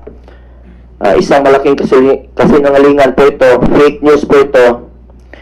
Sa LTFRB naman po, sa lahat, magkakilala naman tayo, kilala niyo po ako. Jola Garjola, Tony Delgra, kayo lahat. Pag ginamit po ang pangalan ko at ginamit yung pangalan ni Pangulo at ginamit kahit mga kaanak ni Pangulo, please deny that application immediately. Automatic na po yun. Wala nang dapat pag-usapan. Matagal nang sinasabi ni Pangulo yun. Huwag kayong magpapadala. Ngayon, sa totoo lang, nung lumabas lang ang isyong ito, narinig ko ang kumpanyang Joyride na yan. Baka sa susunod, alam nyo ba, halos lahat po ng kanto, kayo, mga riders, motorcycle riders, di ba halos lahat ng kanto merong traffic light? Baka sabihin nyo na naman, yung green na yan, akin din yan. Hindi akin yung go na yan. Baka, kikita nyo, puro green yan, mamaya. Okay, bongo na lang yan. Pati yung, halos lahat, kayo, mga motorcycle riders. Di ba minsan, nakikita nyo may mga hotel dyan, yung Sogo, hindi, baka sabihin na akin yan. O kayo lang suki dyan, ha. Pati yung Chokes to Go. Baka si Mr. Go, Edwin Go, hindi ba sa'yo yan? Baka ikaw, minamanubra mo, ha. Sa lahat ng mga kasamahan ko sa gobyerno, gusto ko ipaalala ulit sa inyo, huwag maniwala sa mga gumagamit ng pangalan namin ni Pangulo o sa mga kaanak niya. Hindi nakakatulong kung sino man ang gumamit sa aming mga pangalan. Asahan din ninyo na sa lahat na gumagamit ng pangalan namin, denied lahat yan. Kagaya ng sinabi ng Pangulo, hindi kami sumasali sa anumang government contracts o walang dumadaan sa aming lamesa na ganyan. Ang hangarin namin ay interes ng publiko at makapagserbisyo sa bawat Pilipino. Sa promotor ng nagkakalat ng fake news, hindi ko kayo palalampasin and I will make you busy. Huwag mong gawin sa iyong kapwa kung anong ayaw mong gawin sa iyo. At sa mga drivers naman po, nagmamalasakit kami sa inyo, nakikiusap po ako sa inyo, ingat po kayo sa pagmamaneho, huwag kayong uminom pag nagmamaneho, lalo na po sa motor. Baka pag nabunggo kayo, ako na naman may kasalanan. Anyway, may mga malasakit center naman handang tumulong sa inyo. Huwag naman, sana. Anyway, kung ako lang po masusunod, ito, pakinggan nyo po kung ako lang po masusunod, lahat ng industry players ay bibigyan natin ng prangkisa para mabigyan natin ng hanap buhay ang lahat basta siguradong ligtas ang seguridad ng bawat pasero. Kapag maayos ang inyong serbisyo, sasama pa ako sa pamamasada po ninyong lahat. Meron nga isang senador na gumawa ng endorsement letter para sa Joyride, pero hindi naman niya ginawa yun para mag-influence. At mabuti ang kanyang intention, he only wants to keep the playing ground fair and balanced. Ganon din po ang gusto ng DOTR, ang maging pantay-pantay ang lahat ng service providers. As for Grab, the Philippine Competition Commission has recently penalized the company with 16.15 million fine for overpricing and high driver cancellations in violation of service quality commitments. According to reports, the fine is composed of 14.15 million for pricing deviations and 2 million for driver cancellations of 7.76 of rides instead of the 5% ceiling. The 16.15 million in total fine is just the latest in a series of penalties imposed on Grab for violations. For violating its pricing commitments to PCC, Grab was fined 11.3 million in the first quarter, 7.1 million in the second quarter, 5.05 million in the third quarter. Given this string of violations, we want to find out whether or not the transport network company have abused the privileges that it has been given during the last holiday season. I will not hesitate to push for cancellation of your permit if you violate your mandates as stated in your respective contracts. Fair structure guidelines must also be strictly followed, and those found continually abusing these commitments must be punished with steep penalties such as fines and suspensions if warranted. Ultimately, we also want to find out whether or not the opening of the program to other participants would be beneficial to the commuting public. After all, the primordial consideration of our law should always be the interest of the Filipino people. There is no doubt that the business of the public transportations is imbued with public interest. It is the reason we are here right now, and it also the reason why we are adamant that only those qualified only under existing laws and capable of ensuring the safety of the public are allowed to operate. Hangad ko po ang pagdinig na ito sa Senadong ito ay mabigyan ng linaw ang mga isyong patungkol sa Grab at angkas. Gaya ng lagi kong sinasabi, hindi po kami anti-businesses, hindi niyo po kalaban sa gobyerno, ngunit bilang service providers, may mga responsibilidad din tayo na dapat gampanan sa mga Filipino consumers. Trabaho namin na proteksyonan ang kanilang interest at seguridad. Mahalaga po ang public interest at safety ang parating mangunguna. Mahalaga man hindi mawalan ng hanap buhay ang mga empleyado, at importante man proteksyonan din ang natin ang karapatan ng karamihan ng nagnenegosyo. Hindi po natin dapat isawalang bahala ang mga batas at interes ng bawat Pilipino. Hindi kailanman dapat isakripisyo ang kapakanan ng publiko at bawat pasahero. Nararapat lang po isa puso at isip din natin ang kanilang kapakanan.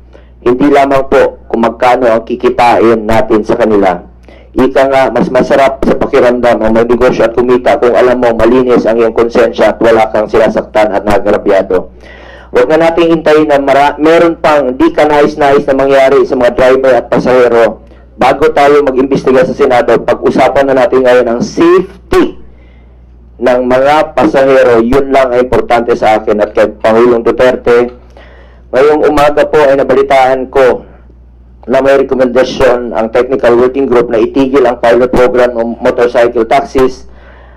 I will support the continuation of the program and the amendments to the Republic Act 4136 to include motorcycles as an alternative for public transport because I recognize the benefits they provide to the commuting public. Ang gusto ko lamang ay gawin lang na maayos at most importantly, maproteksyonan po ang interest ng commuting public.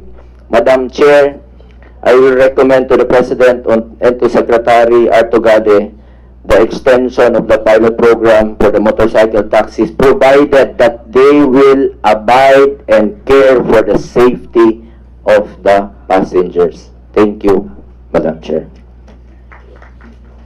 Thank you, Senator God. That's quite reassuring. I think that that is the direction of this committee as well, is to recommend the extension of the pilot program because we cannot make effective and meaningful laws if we don't have the proper data. And we can only have that data if we continue with this pilot program. And what's just a little bit confusing to me at this point is that if this was truly approved by Secretary Tugade, why is he not even a signatory in this circular? And maybe he should come to the next hearing to be able to clarify his stand on this study. Before I turn the floor over to Senator Win Gatchalian, maybe a short remark from Attorney Inton. Just a short remark, please. Opo, magandang umaga po, Chairwoman. Sa tingin ko po, ang consensus ay ituloy yung pilot program. Kung may recommendation man po yun na present TWG na nais na nilang itigil, marahil kailangan magbuo ng bago. No?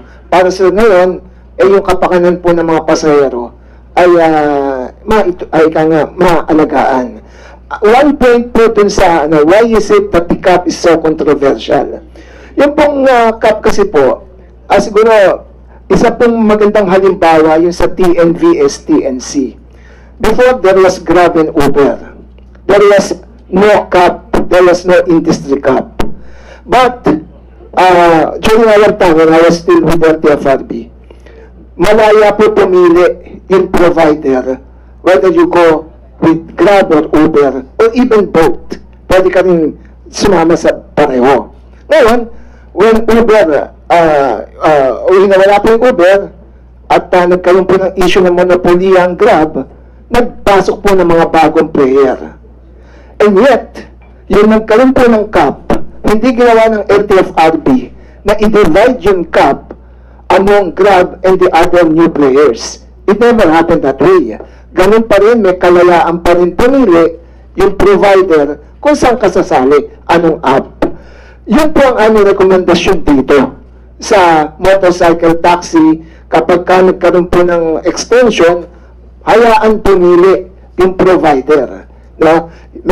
Kung maglalagay ka man ng cap, let the providers choose whether they go for angkas, joyride, move it, or in a way, kung sino pa yung bago. No? Or they can join dun sa lahat. Kasi, ang nangyari po kasi doon, na may 27,000 na po yung angkas, natural, kapag naglagay ka ng 10,000 cap, walang pupuntahan. And then you will tell them na, dilipat kayo doon sa iba. Eh di parang sinabi mo sa isang basketball team na, eto lalaban sa iyo, wala siyang player, sige, di bigay natin yung mga player mo dito para lumaban sa iyo. So, ang rekomendasyon po namin, kung itutuloy po yan, at talagang nandiyan yung new players, give the option to the providers. The competition is not only sa sa passenger side, but also dun sa providers. Para sa ganun, may pagpipilian po kung saan nila gusto sumaling up. Madam Chairman. Madam Chair, since there appears to be a broad-based consensus on actually extending the use of ride-hailing bikes, gusto ko lang itanong, dahil may conclusion din dito sa pag-terminate na may 10 daw na nag-apply at 2 lang ang pinagbigyan. Pwede bang itanong sa Grab bike, nag-apply po ba kayo? Dahil kasi, sa pakiwari ko, ang talagang may experience dyan at alam natin may track record, yung Grab at pati na rin yung bago sanang papasok pero natakot yata, may representative bago Jack dito. Maikli lang na tanong kasi actually, Opo. Senator Marcos, Yeah. it's a turn of Sorry. Senator Win Gatchalian. Kasi pinag-uusapan na yung competition. Ano yung basehan ng pagpili ng dalawa samantalang may dambuhalong mga kumpanya na pagkahaba-haba na ng kanilang karanasan dyan. Yung Grab bike at saka sana yung Gojek. Hindi po ba? Kasi sila yung sikat sa larangan yan. So, Leo Gonzales yata sabi ni Chair. Yes, Madam Chairman, thank you po. Opo, we signified we submitted a letter of intent po sa LTFRB. We are ready to present at any given time po. Bakit hindi kayo napili? Alam po ba ninyo, may binigay bang dahilan? Actually po, nahuli po kami sa pag-apply at the time. We did not meet the deadline.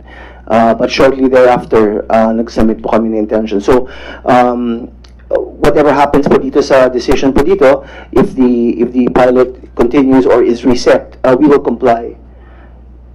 Okay, Madam Chair, siguro hihingi na lang natin kay Chairman Garjola, ano yung basehan, kailan nag-submit, ano yung basis ninyo sa pagpili, dahil yung napili, parang wala pa naman track record, bagong-bago pa lamang, samantalang yung mga matagal na sa business na ito, yung Grab at saka yung Gojek, hindi hinayaan. Yun lang po.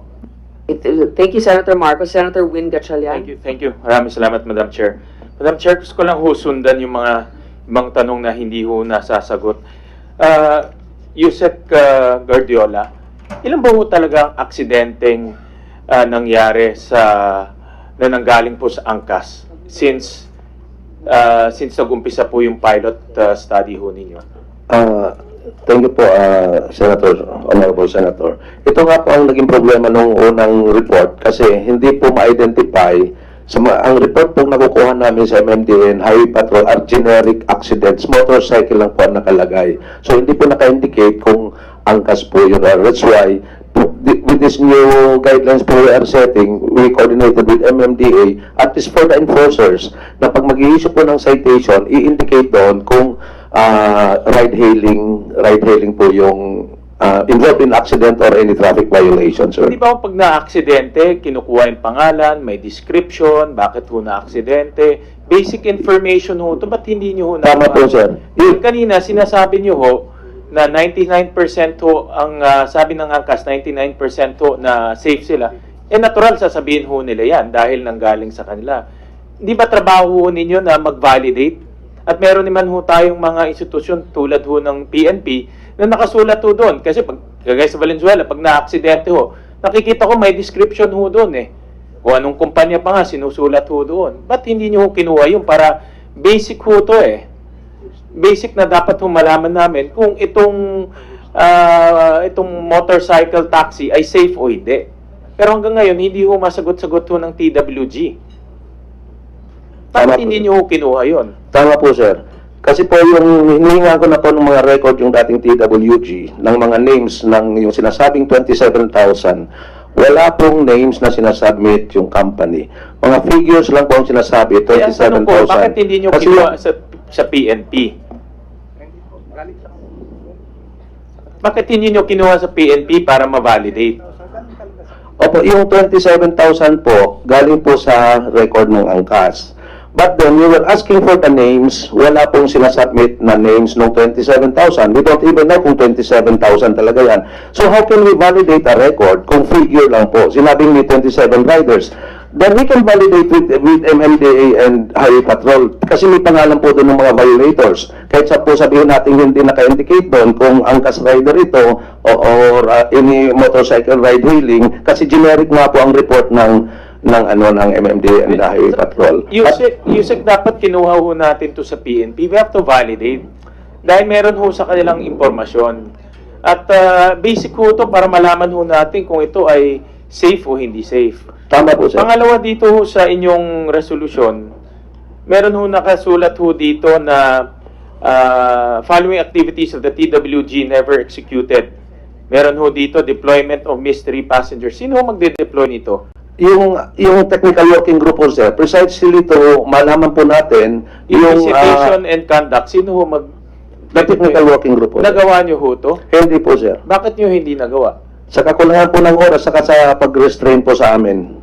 In restraining order is limited to the CAP. Yes. Tama po ba? So, ibig ko sabihin, And yung also pagbisita nyo, but mystery shopper, hindi ho to na-restrain. Tama po ba? Maaari pong maulit yung tanong. Hindi ho. In TRO, ay dahil ho sa CAP. Tama? Tama po. Walang TRO sa mystery passenger visitation and conduct of field study. Tama po ba? Tama, sir. Bakit hindi nyo ho ginawa to kung walang restraining order? Kasi po, ang babasihan ng mystery rider, yung nakarehistro po. Ngayon, dahil tinanggal yung cap, ibig sabihin yung 27,000 ay tatakbo yun. So, kahit po yung dalawang... Ang ibig sabihin, ginawa niyong basihan na hindi ho nagawa itong mga TWG activities. Pero kayo ho ang may responsibilidad para gawin itong TWG activities. Ginagawa po. Yung pagkukulang nyo ho, pinasa nyo ho. Hindi po, ginagawa po namin. In fact, hinuli po namin yung mga hindi sinusunod na nakalagay dyan through our mystery passengers. Sa Cagayan de Oro po, nakapaghuli kami ng mga hindi sumusunod sa guidelines. Ito po sana, Honorable Senator, malalaman po yung po kasing ginawa po namin sa guidelines, pinagre-register po namin yung players ng mga riders na dapat mag-participate. Yun po ang basihan ng mystery passenger. Halimbawa ko po ay sumakay sa isang motorcycle hailing. I-check ko po yung pangalan niya, i-check sa technical working group kung registered siya. So doon po, kung registered siya, aalamin po kung safe po ba siyang magpatakbo, is he following the right gears being required by the technical working group, tapos is he disciplined rider. So yun po ang basihan namin. But then, tinanggal po yung cap eh. So ibig sabihin, ano po, ang dami po. So, ibig sabihin, free for all. 27,000 tatakbo. Wala po, hindi po nakaregister yan mga yan. How will my mystery passenger know yung iti-check po nila? With all due respect, Yusek, naguguluhan po ako sa saguto ninyo. Very simple lang naman ho eh.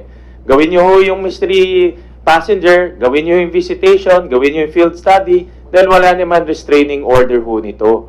Pwede naman ho natin gawin ito dahil ito ang ginagawa nyong dahilan para po pigilin yung operations ng angkas.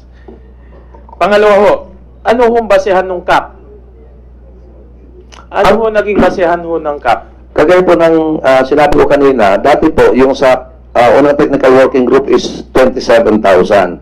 Ngayon sa pagsali po ng dalawang participants, tinilakyan po natin into 39,000. Para sa Metro Manila po, tagta 10,000 po sila, sa Metro Cebu po, tagta 3,000, kaya 39,000 po. Ang purpose po nito, kasi study po ito, para hindi po magulo, pagkuha namin ng mga datos, saka na ipare-register po namin yung mga, sa 10,000 na pa-participate nila, i-register po namin. Kasi po, yung CAP po, hindi naman po ito about competition. Para po makakuha po tayong tamang datos, hindi po magulo ang datos na kukunin namin for evaluation. Pero ang ginagawa nyo, pinipilit nyo yung pasahero sumakay sa mga ibang motorcycle taxi na hindi naman ho natin alam kung sila ay maayos o hindi. Hayaan nyo na lang maglaban-laban ho sila, pagalingan ho sila. Yan ho ang spirit of competition. Kung lalagyan ho natin ng CAP ito, parang ang kawawa ho, yung pasaherong mapipilitan pumunta doon sa mga hindi naman ho subok na o hindi naman ho kabisado. Kaya walang basihan itong CAP ni ho ninyo. Madam Chair, ako ni Maho, I was listening intently, at gusto ko lang ho singgundahan yung sinabi ho ni Mr. Deacon, na hindi ho ito yung pinaka-ideal na mode of transportation, pero ang dami hong nagdudusa ho talaga. At sinasunggundahan ko yung sinabi ho ni Dean Lavinia na karamihan nung sumasakay ito mga estudyante. Sa pag-ikot ko sa mga koleyo, ito ho talaga ang sinasakyan ho nila dahil mabilis at mura. Ngayon, kung huhulihin nyo isa-isa ho sila, ang kawawa ho dito yung mga estudyante. Na wala naman hong basehan. Ito ho, tama ho sinabi ni Senator Recto, paghihiganti ho itong ginawa nyo eh. Paghihiganti ho ito. Wala ho kasing basihan to lahat eh. At narinig nyo naman ho yung mga sinabi ng ating mga senador at lahat ho kami sumasang-ayon na hindi ho tama itong resolution na ginawa ho ninyo dahil kawawa po ang nagnudusa po ang ating mga pasahero.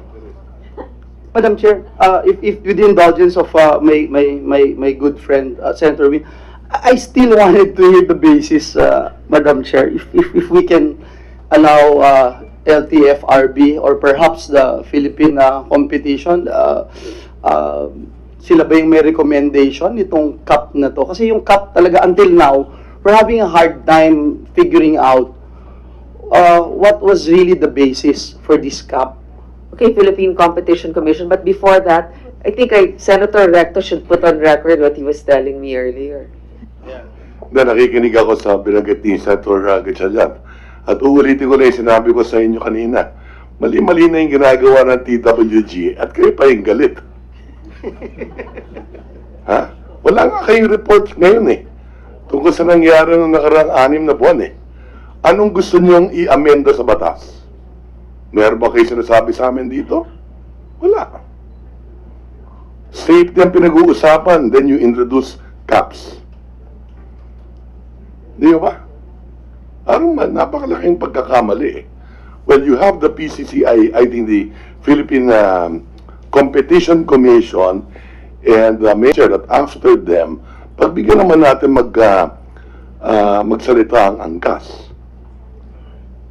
So, thank you very much. I think that's a good suggestion, Senator Recto, to put certain crucial issues agenda today for a discussion. So very crucial also is the Philippine Competition Commission. Go ahead, your opinion on that, please, and then later on a presentation by one of the motorcycle taxi groups.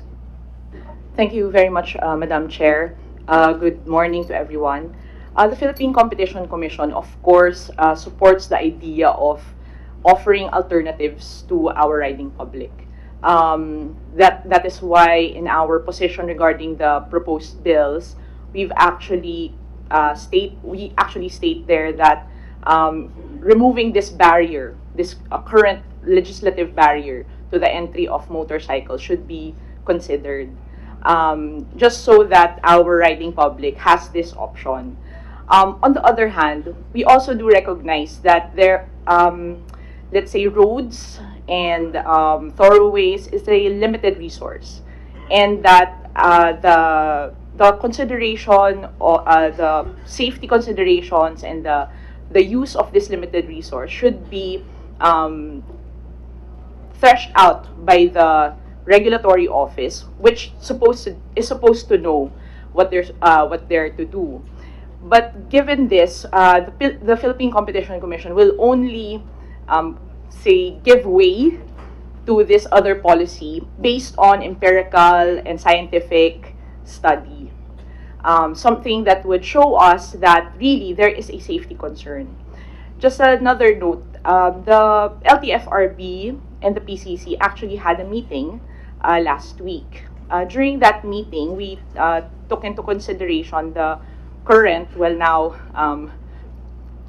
I guess the last guidelines on the TWG. During the discussions, we emphasized to the LTFRB that one of the possible options, other than setting a cap on each of the possible players, is actually the multi-homing policy.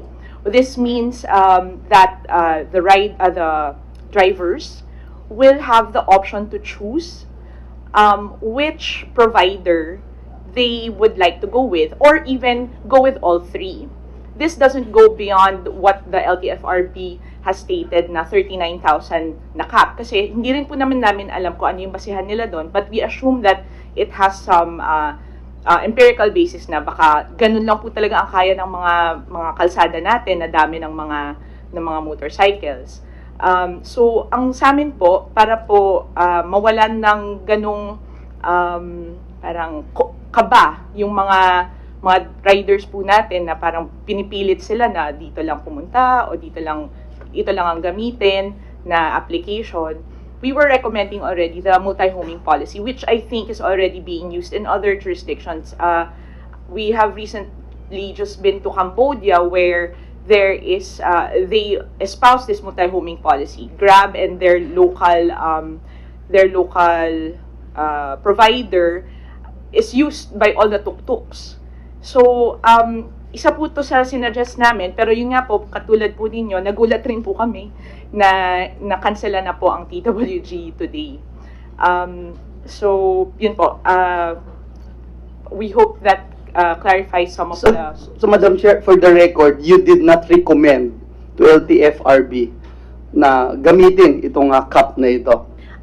No, Madam Chair, the first time that the PCC was consulted or had any interaction regarding this matter with LTFRB was just last week. And we agree, no? In fact, I think all of us here are saying na tama yun. Yung rider, pwede siyang mamili kung anong app. Kasi the more you promote yung opportunity for our kababayans to earn and have a job and be employed, yun ang sinusuportahan ng ating Constitution, Article 8, Section 3, Paragraph 1. Napaka-importante yun. So again, I think it's important na ma-discuss natin ano ba talaga yung basis. Kasi lahat tayo, pwede naman na walang cap at lahat ng whether angkas, joyride, etc. Pwede akong maging part because at the end of the day, hindi naman ako 8 hours nasa angkas ako or kung kailan lang ako available, din lang ako po pwedeng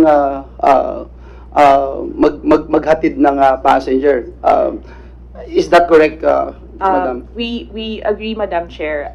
Actually, I'd like to re-emphasize what Attorney Inton mentioned earlier na sa case po na ito, dalawang sides po ang tinitignan talaga natin. Yung options po ng riders, tsaka yung options po ng mga passengers. So, if we believe, well, that is what we have been emphasizing before, even during interviews of one of our commissioners, he had already recommended that multi-homing be considered as an alternative. Again, Madam Chair, para matapos lang, yung cap, we wanted to hear, ano talaga yung rational, ano talaga yung basis. Nung inisip po nila yon, inisip din ba nila, for example, yung sinasabi ho dito na 17,000 riders ng angkas, inisip po ba nila, saan namin dadalhin itong mga ito? Talagang ililipat lang namin, automatic ba, lilipat? O pwede ba namin silang bigyan ng ibang ruta na kung saan pagkakakitaan? Again, we wanted to hear, no? Yung basis talaga nitong cap, I think it's important na ma-discuss talaga, Madam Chair. unless LTFRB will tell us right now na hindi nga, nagkamali ho sila and they're not going to do Alam that mo, anymore. I don't know if they can really discuss this. It seems they don't even know how they came up with that cap. But anyway, go ahead, give it a try.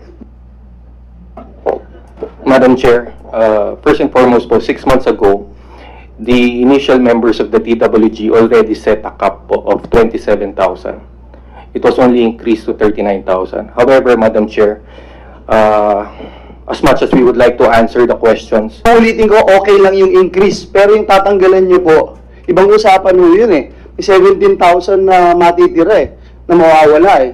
Possible na mawala ng trabaho. yes, Your Honor, in as much as we would like to answer the questions relating to the imposition of the cap, we are restrained to answer those questions po, considering na may 2 pending cases po, specifically relating to this matter po. Section 10. Pwede pa rin ninyong sabihin dito. Huwag kayong mahiya. Sabihin ninyo. In aid of legislation to. Tingnan mo si GM Garcia may kaso nga. Yun nga yun. Hindi. Please, answer it. Kagaya po ng sinabi, sir, yung cap na binasya namin, yung una pa po yun na 27,000. So, ang binasyahan din po namin sa pag-increase to 39,000, yung po pag-participate ng dalawa pa. Dinagdagan po natin yan. Ngayon po, hinati-hati po natin yan para po kasi sa pag-aaral. Hindi pa naman po kasi issue dito ang competition eh. Pag-aaral pa po ito para maging maayos lang po ang pagkuha namin ng datos. Yung po ang purpose na pag-set natin ng cap, magkati-hatian nyo yan, kasi at the end of the day po, hindi naman kasi po competition ang pinag-aaralan namin. Makakuha po kami ng tamang datos para ma-evaluate namin ng maayos. Yun po, Your Honors. So anyway, ito naman progressive yung inyong dapat na approach, ano? May progressive cap kayo, etc. Are you willing to consider? So there's certain directions, no?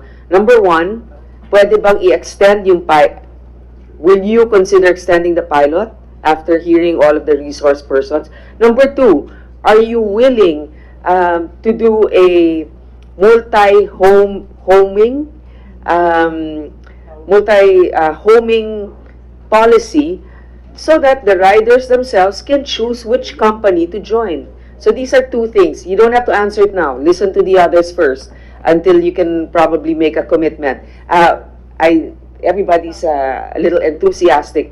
What I need to do now is have Senator Marcos present data just to show you what we have, and then Mr. Deacon has to leave, so he has like a short statement, and then Mr. Royeca, and then later on GM Jojo, you wanted to add something. So Senator Marcos, go ahead, please. Singit lang at unting manifestation.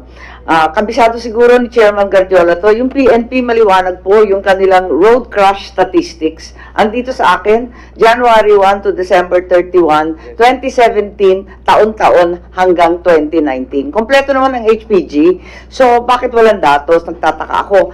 At isa pa, yung MMDA, kahit papano, nakaproduce ng numero. Ganon din, internationally, minamanmanan pala tayo ng WHO, yung road safety ng health organization, at may conclusion ang PNP, pati ang WHO, na ang kinakailangan, helmet, kailangan na mag-training yung driver. Dalawang bagay na sa palagay ko, walang kinalaman sa CAP, that instead of increasing competition has had the opposite effect. Thank you.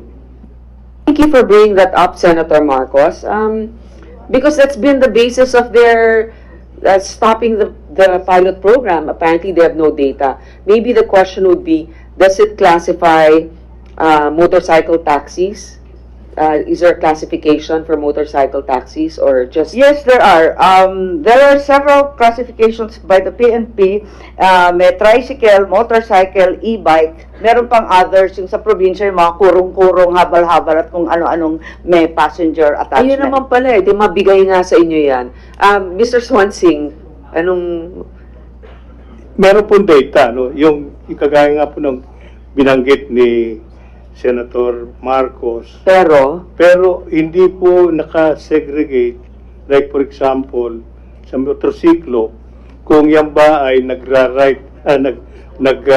motorcycle taxi or private. So yun po ang yun po dapat mahimay. Merong segregation, sir. Ito nga yung sinasabi niya eh. Ano i-report yun kung walang pangalan yun na aksidente, alam yung nyo, napinsala? dapat na naging direksyon, di kung hindi ninyo maintindihan, iklaro ninyo. Alam mo, di ba, kung gusto may paraan, kung ayaw may dahilan, at parang ayaw ninyo dahil gumaganti kayo. Hindi naman po. Papunta na ho kami doon sa detalye ng aming pag-aaral eh. No? Kaya lang, ito nga, ang nangyari, na-restrain kami no, sa aming ginagawa.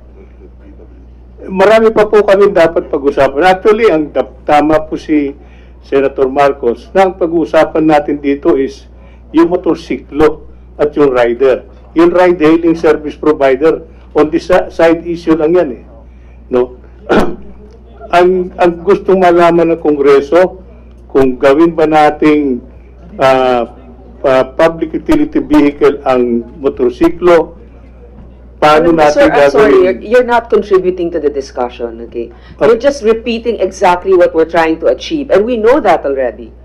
So no, Mr. Deacon, go ahead, please. Thank you again, Madam Chair. I think I'm not the only one who sees the irony here that while we're talking about safety here, it's the indecisiveness that's killing us. And traffic is a very serious thing that we should be declaring a war on. There should be of utmost concern. I think it's the greatest threat in the Philippine economy right now is traffic. We're literally grinding ourselves to a halt. And when you declare a war on something, you throw everything you've got at it. And our best weapon right now is tech. But yet we're being held back by rules of engagement written 80 years ago, and we're doing the equivalent of bows and arrows or sticks and stones when our enemy is nuclear. I'm just using these metaphors because traffic is so dynamic and it's moving at a pace that none of us can keep up with. If it's transport is some kind of a sacred space, I don't know why we're so beholden to a law that was written so many years ago, when even people like the banking sector, if you look at them, that's probably the stiffest bunch of people I know, no offense to bankers. I think they're great, but money we take more seriously than our safety. Yet these people found a way how to do things like e-payments. I'm sure that was a discussion. I'm sure there were problems there too. But I don't remember rallies on the streets. I don't remember hashtag saying Save RCBC or something like that. We never went through Senate hearings and stuff. We just automatically one day woke up with e-payments.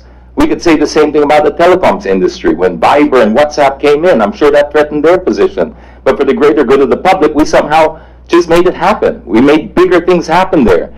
This is what we should be doing to the transport sector because traffic is a disease and we need to fight it. It's a man-made disease with man-made solutions, and those solutions, I believe, are resting right there in the bill that you're trying to pass.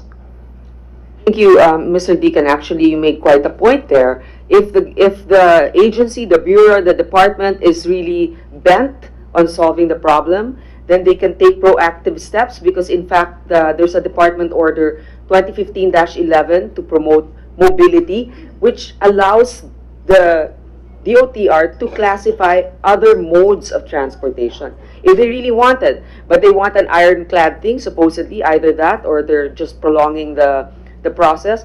Fine, we are going to legislate just to clarify the situation. But again, thank you, and I think now we will proceed with Mr. Reyaca. You have a presentation, sir? Yes, Madam Chair. Magandang umaga po, Madam Chair. Magandang umaga to the distinguished senators po, Senator Recto, Senator Bongo, Senator Grace po, Senator Win Gatchalian, Senator Amy Marcos, and Senator Joey Villanueva, Senator General Bato. To the friends of the industries and to our honorable regulators, good morning po. Gusto ko lang po, bago pumasok sa presentation, just very short po. Gusto ko lang po linawin na hindi po isang away to sa pagitan ng TWG at ng angkas. At sana po talaga yung riding at yung mga nanakay natin yung talagang tunay na mabigyan ng pansin. Ito po ang diskursong kinakailangan upang mapalakas ang ating demokrasya. Sa gitna po ng anghang na palitan ng opinyon, inaasahan ko po pamilya pa rin po kami na tinuturing na LTFRB, TOTR at ng TWG. Kumbaga po sa isang pamilya, nagkaroon din ng pagkakaiba ng opinyon. Pero sana po hindi ibig sabihin hindi na po kami parte ng pamilya. So thank you po, ma'am. Problema po kasi po ng pioneering status is talagang alam po namin hindi po siya magiging madali.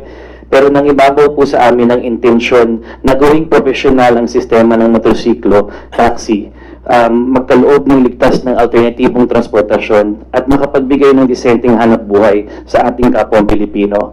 Sa totoo lang po, kahit mawala ang angkas bukas, mananatili pong mayroong motorcycle taxi, legal man o hindi, dahil po andyan ang matinding pangailangan ng publiko. Ma'am, in relation po to the issues, isa lang po yung issue namin, yung rider's cap per operator. Wala po kaming issue sa total cap at wala rin po kaming issue na yung multi-homing na pinapasya po ng PCC, na yung driver po pwedeng pumili po sa kahit sinong provider. In fact, I even extended na kahit 3 pong provider per rider, sabay-sabay pwede pong gamitin. Ito po yung nangyayari sa ibang bansa. Actually po, sa lahat po ng bansa, ito po yung nangyayari. In fact, sa ngayon po, marami po sa aming multi-homing na. So, angkas po sila sa umaga, pag rush hour, tapos nilipat po sila sa Lala Move para mag-delivery, or sa Quad X, or sa ibang mga McDonald's or whatnot. So, ngayon po, ginagawa na po yan ng mga angkas bikers to begin with. So, I would like to thank you po, the committee, for allowing me to present. Ito po yung napresenta po namin sa technical working group na pilot updates noong November 20. And during the times po of the technical working group, we presented studies, reports, willingness to pay surveys, FGTs, and also yung aming mga riders. Doon po sa diskusyon ng TRO, yung TRO po, gusto ko lang po iklaro, wala po kaming laban sa mga ibang competitors. Sa amin po, gusto lang po namin yung cap. And yung cap, yung TRO po ng cap does not prevent us to give the list to the regulators. In fact, hindi, nagbigay po kami ng list, nag-comply po kami sa regulators nung 10,000 na listahan na binigay po nila. Pero wala po sa aking recollection na humingi po yung regulator ng 27,000 po na list. And in fact, kung hihingin po yun, ibibigay po namin yun today. Nabigay na po namin yun sa korte, na sa kanila po yung listahan ng 27,000 riders. So ngayon po, pasok po tayo sa pilot findings. So ito po yung aming 3-year operations. Sa 3 years po na nag-ooperate kami, na-train na po namin ng libre na yung mga applicante natin na 117,000 po na biker applicants. We've had an average failure rate of about 60%, and we ended up with about 26,478 bikers. Kasama na po yung deactivation. So just to put things in proper context, no, we were not operating for I think more than a year. Through our 3-year journey. So on-off po to. So meron pong time na umangat po, meron pong time na deactivate. So iba-iba po siyang snapshots po over the last 3 years. But this was the summary. So it took us about 3 years to manage an infrastructure to take care of about 26 to 27,000 bikers. Next slide. Doon po sa pilot run statistics, we sent out rides, number of rides, accidents po, number of accidents, pati yung feedback mechanism po ng customers. During the first pilot implementation, hindi po napag-usapan na magbigay po ng riders list, but we are very much welcome po to provide that to the committee, both to Congress and to the technical working group. Gusto ko pong ipagmalaki na wala po tayong fatality nung pilot run, and our accident rate has been maintained at 0.003%. So even po sa pagtaas po ng demand po, lalong-lalo na po itong last December, talaga pong nag-maintain po yung ating accident rate. So this is a combination po of minor accidents and big major accidents as well. Next slide. So, ma'am, ito po pinaka-importante, Madam Chair. Yung 24-hour medical response team po na presenta po namin. The problem po kasi with 2 wheels and 4 wheels. Pag 4 wheel po, kahit malubha yung aksidente, pwede po walang mangyayari dun sa tao sa loob. Ang problema po ng 2 wheels, because of the inherent vulnerability, pag na-aksidente po, kahit minor accident lang po, there is a possibility na pwedeng magkaroon ng serious injury po yung pasahero. So doon po sa medical response team natin, meron po tayong response time na 30 minutes pag nalaman na po natin yung aksidente. Dito po, ina-assist po ng ating angkas team, yung pasahero, pati yung biker, para po pumunta ng ospital. Okay? At wala siyang financial outlay. Unfortunately po, dito po sa Pilipinas, ang sad truth, sana po walang ma-offend, pag yung motorsiklong driver po ang pumunta sa ospital, marami pong beses na-turn away po sila kasi walang down payment. At pangalawa po, hindi po siya na nabibigyan ng immediate medical care. So this is why we've learned this over the last 3 years. Next slide, please. Doon po sa aming Accident Medical Network, meron po tayong 48 EMR trained responders. Hindi lang po to, hindi lang po to Red Cross, no? So meron, kasama po to na American Heart Association, Emergency Telecommunicator, and Medic First Aid. So meron po silang trauma experience. On top of this, we have 12 doctors on call. So 12 doctors on call po yan, from orthopedics to surgery to general practitioner. At meron din po tayong medical director. 8 affiliate hospitals po to, VRP, St. Luke's, Makati Med. So may mga bands po yan. So para po, pagdating po ito ng pasahero na na-aksidente, diretso po siya sa surgery kung kinakailangan. Hindi na po humingi ng down payment at hindi na po napapaintay. So meron po tayong infrastructure that, you know, we can share this to the other players, no? My commitment po, we're here to really promote and push safety for the studies, and this is something that we would like to collaborate with Joyride and Move It. Next slide, please. Ito po yung isang insurance issue natin, Madam Chair. In fact, ito po, salamat po sa Committee po ng Public Services at na-push po yung consortium insurance makipag-negotiate na po sa angkas for the last 4 or 5 months na po, pero medyo natatagalan na po. The issue po on private insurance is that it is assumed that you have money. So it takes longer for you to claim. Any private insurance po yan. So dapat po talaga sa public utility vehicle, dun po tayo sa consortium, which is PAMI and SSCI. So ang naging experience po namin, and marami pong pasahero na walang dokumento, and pag lumalabas po na ospital, hindi na po nila furnish yung mga documents. So only 60% of our claims are actually claimable, and then it takes about an average of 5 months to process payouts. So because of this, next slide please, nagbigay po kami ng dedicated fund. This is an emergency fund that advances all payments. In fact, I did not want to make this public, no, because syempre this is prone to abuse. But yun po talaga yung kinakailangan natin gawin to make sure na lahat po na aksidente ma-treat. At dapat po yung iba po kasi kala mo walang laman o walang sugat pero may internal bleeding. Lahat po yan kailangan i-check. Sometimes we even go beyond the insurance coverage. So meron po tayong discretionary assistance na pinaprovide. Kasi po marami po sa pasahero natin isang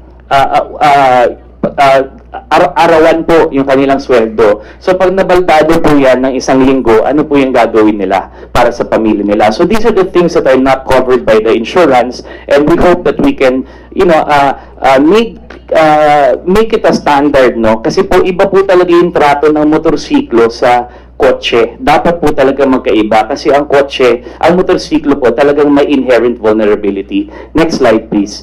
So basically, ma'am, hindi lang po siya, Madam Chair, sorry, hindi lang po siya sa isang training nakukuha po ito. If you can imagine, there are 18 million motorcycles. Lahat po yan, almost 100% hindi po dumaan ng formal training. Lahat po yan may mga bad habits. At dun sa 3 years po namin na experience, marami rin po talagang pasaway. I'll give you one example. Diba? Magaling po sila while on the clock. Pero pagtapos na, pag pauwi na sila sa bahay at wala na po silang pasahero at sa pananaw nila hindi na sila angkas biker, bumabalik po sila sa dati nilang issues. So, hindi po nila kasalanan yon. This is because of institutional flaws that we've had for years, that we didn't allow them to get tested, we didn't allow them to provide them with free assistance in terms of training, hindi rin naman po nila ma-afford yung mga schools ngayon. Pero ang ginawa po namin, after no first training, meron po kaming regular field activities to retrain them. In fact, dun lang po sa pilot program na 6 months, meron po kaming fleet na 27,000. We've retrained 20,000 during the course of the 6 months. Again, as refresher, this is anywhere from customer service po na rude po yung biker or rude yung customer, hindi nila maayos, lalo na po sa mga overweight issues, pag mga mababang CC, all the way po to reckless driving. So yun po yung mga issues, lalo na po yung mga dumadaan sa sidewalk or even po yung sa pedestrian lane na lang po. So talagang constant po yung training natin at retraining na ginagawa po ng ma-attest po yan ang mga angkas bikers na nandito ngayon. Next slide please. Yung trainers po namin, we've amped it up. So, meron po kami US firm that trains the US Marines for motorcycle safety. They also handle the California and Pennsylvania DMV, which is the largest in the world, no? And one of the most progressive states for motorcycle safety is California. So, yun po yung nag-training sa trainers namin on top of the highway patrol group. So, lahat po ng trainers namin dumadaan po sa HPG training for the civilian training po na MRST. Next slide. So ito po yung sa CAP, ma'am. I would just like to, I guess, lay to rest, no, first and foremost, kung ano po yung konsepto ng ride-sharing economy CAP. Kasi po, pag taxi po, kunyari, nagbagay po kayo ng CAP na 50,000 na taxi, aasahan po natin yun yung taxi, 50,000 po nasa daan. Kasi iba-iba po yung driver yan. Lagari po yan, 3 driver sa isang taxi. Ang problema po natin sa ride-sharing economy is 70 to 90% of your fleet are part-timers. Hindi mo po empleyado lahat yan, so hindi mo yan mapipilit magtrabaho. In fact, which is why operators, pinakamalaki pong gastos natin other than marketing is incentives we give to bikers para lumabas sa daan ng peak hours. Lalo na po isipin niyo po, Friday, payday, ang traffic, nakamotor sila. Marami po dyan tatamarin at hindi na po lalabas. In fact, presenta po natin sa unang TWG kung bakit po nagkaroon tayo ng rational na payagan yung 27,000 bikers namin is because yung 27,000 bikers namin, although they are 27,000, at any given time po sa daan, there's only about 5 to 6,000 on the road. So kung babain mo po yung operator cap down to 10,000, mas lalo pong bababa yung number of riders on the road, especially at the times that you need them. In fact, pag morning peak and evening peak, ayan na po, talaga pong mahirap po magpalabas ng bikers without the incentives. So, next slide. Next slide. Isa pa pong slide. So, yung existing fare po ng matrix ng angkas, ng guidelines, ay galing po sa angkas. And the reason for our fare matrix is, basically, motorcycle taxi is not meant to be an everyday transportation. It's meant to be used for alternative means of transportation. Traffic po talaga na malubha, mahaba po pila ng MRT, kailangan mo uwi, may emergency ka. In fact, based on our experience, our top passengers only use it 3 times a week. Top na po yun. Wala pong nag-aaraw-araw sa amin, based po sa experience namin. Yung aming fare matrix, dumaan po yan sa studies. We interviewed 200 habal-habal terminals in Metro Manila. Yes po, there are 200 in Metro Manila alone. Hindi ko na po i-mention kung saan, baka po masira po ako sa social media sa mga habal-habal friends natin sa labas, no? And pangalawa po, meron po kaming willingness to pay survey. In fact, yung fare matrix namin, nagbago-bago po yan over the years. And if you can look at our fare matrix, after 7 kilometers, we jack up the price on a per kilometer because we discourage long rides. Hanggang 5 kilometers ka lang, kung talagang kinakailangan mo 7, 8, kundi sobrang mahal na ng fare mo, mag-taxi ka na lang. So, yun po yung rationale behind that. Yung next slide po. Next slide. Next slide. So, ito po yung pinakamalaking issue po, no? This is the big bad wolf po ng ride-sharing economy, which is tinatawag nating surge pricing. Ang tawag po namin dynamic pricing. Now, again, let me put this to rest po in terms of our explanation. Surge pricing is not, hindi po siya demon. Okay? It's not the devil. In fact, pag mataas po yung demand, at mababa po yung drivers, doon po nakikick in yung surge. And this is done through an algorithm, and this is done electronically. And why is this done? It's like incentives that we give as operators. Pero ito automatic. So pag konting drivers on the road, automatic po ginagawa na ng app na tataasan niya yung fare by a multiplier effect, tapos to incentivize drivers to go out para yung pasahero makakabok. Ngayon, ang problema po is, yung 4 wheels, iba po sa 2 wheels. Now, no offense to the 4 wheels, no? Yung base po ng 4 wheels, mas malaki po talaga. For example, yung base price po ng 4 wheels is, for example, 200 or 300 pesos.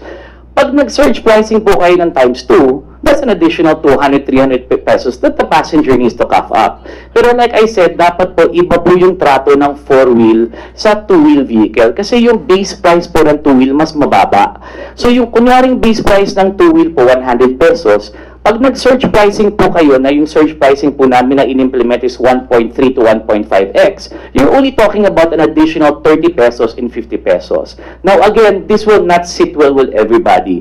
A lot of people will think this is bad, a lot of people will pay for the convenience, but majority of the public as we have calibrated this over the last 3 years, will have that sweet spot. So, in fact po, naging 2.5 yan dati, 2.8, naggalit po sa amin yung mga commuters, binabaan po namin ng 1.1, 1.2, naggalit naman po yung mga bikers, kaya pumasok po kami sa 1.3, 1.5. So, again, next slide. Next slide. One more slide. Next. Yan. So, ito po yan. So, this is the issue. Pag tinanggal nyo po yung surge pricing, tataas yung demand. With an already existing demand based on our own reports po, no, and hopefully po the government and the other institutions can validate this. Ang report po namin, there's about 200,000 per day demand in the market right now. Pag tinanggal niyo po yung surge price, tataas po lalo yung demand. And then pag tumaas po yung demand, lalo pong tatama rin yung driver lumabas kasi mababa po yung meron po tayong cap, 'di ba? And wala na pong surge pricing, so sa kanila hindi sila incentivized. So medyo double whammy po yung effect. So for us po dun sa aming humble experience lang po na ina-experience namin, it has to be some sort of lever on both sides. If you want to relax on the surge pricing or take it away, then you need to have some liberties with the cap. If you want to put a cap to ensure that hindi po magkalat yung bikers on the road, then you have to incentivize bikers some way to be able to go out. So ano po yun combination po ng dalawa. And po sa ating pagsusuri dito sa study, malalaman po natin yan in terms of how we implement this for the riding public. So that ends po the presentation. So, we have detailed reports naman po. Ito po kasi summary. We can submit po to the committee in terms of the yung mga reference materials and how we were able to come up with these types of reporting. Yun lang po, sir. Sana po hindi po kami ma-blacklist.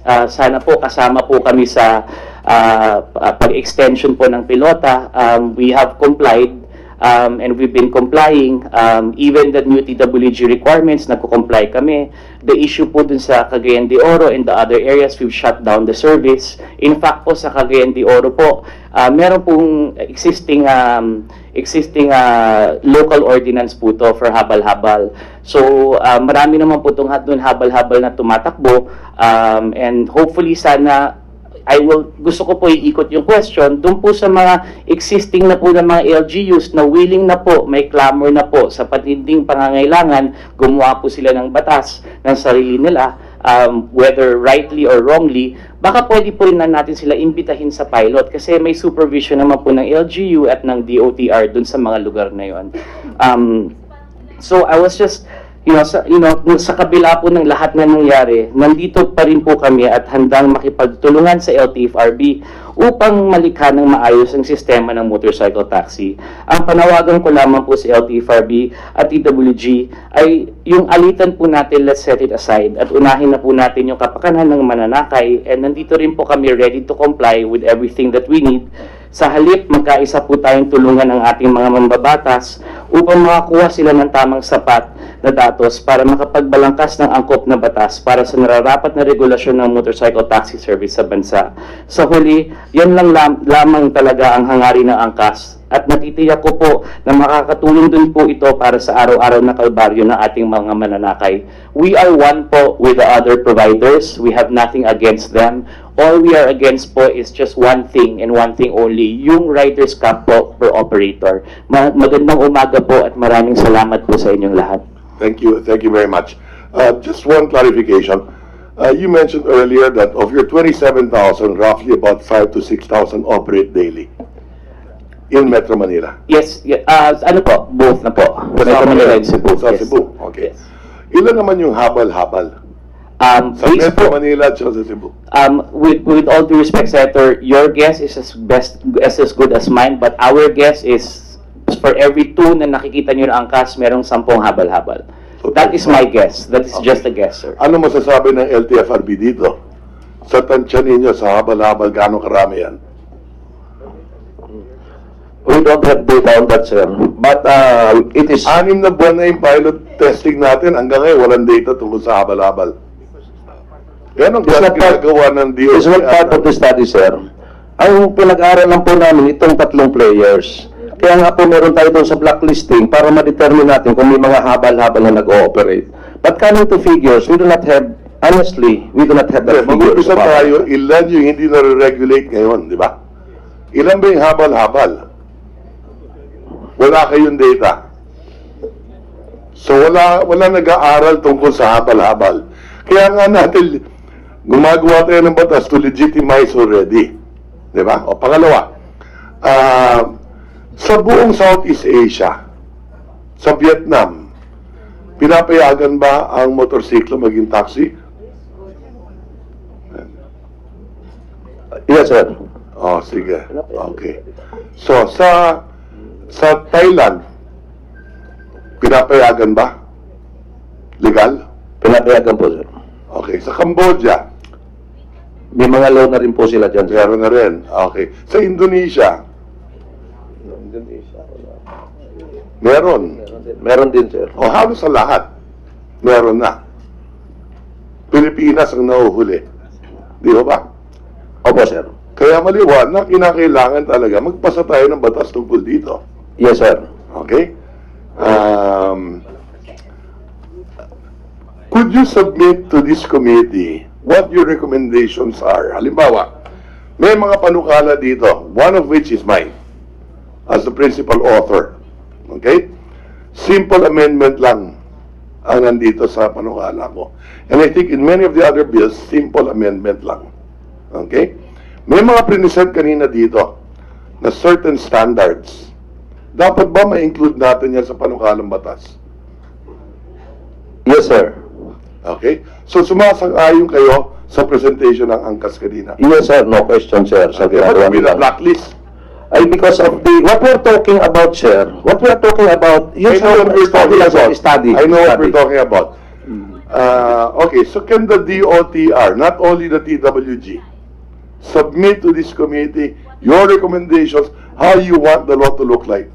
What possible amendments?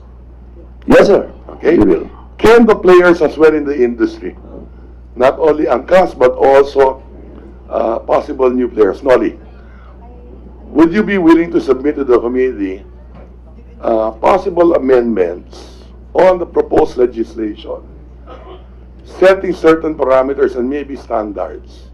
I don't know if you should include capitalization. Thank Would you you, be willing to submit? Yes. Thank you, Your Honor. Actually, Your Honor, under the new guidelines, Yes. we are required as new participants to submit our report to the TWG monthly. And we are ready to present our recommendations to the TWG. Yes. And so we will be prepared to present that as well to the committee. In Now, what writing. I'm asking for now is certain amendments to the proposed legislation. Yes, Your Honor. We will. I'm sure you have a copy of all our bills, di ba? This Many is of them based are on. simple amendments. The question is, do we add standards for the DOTR to follow?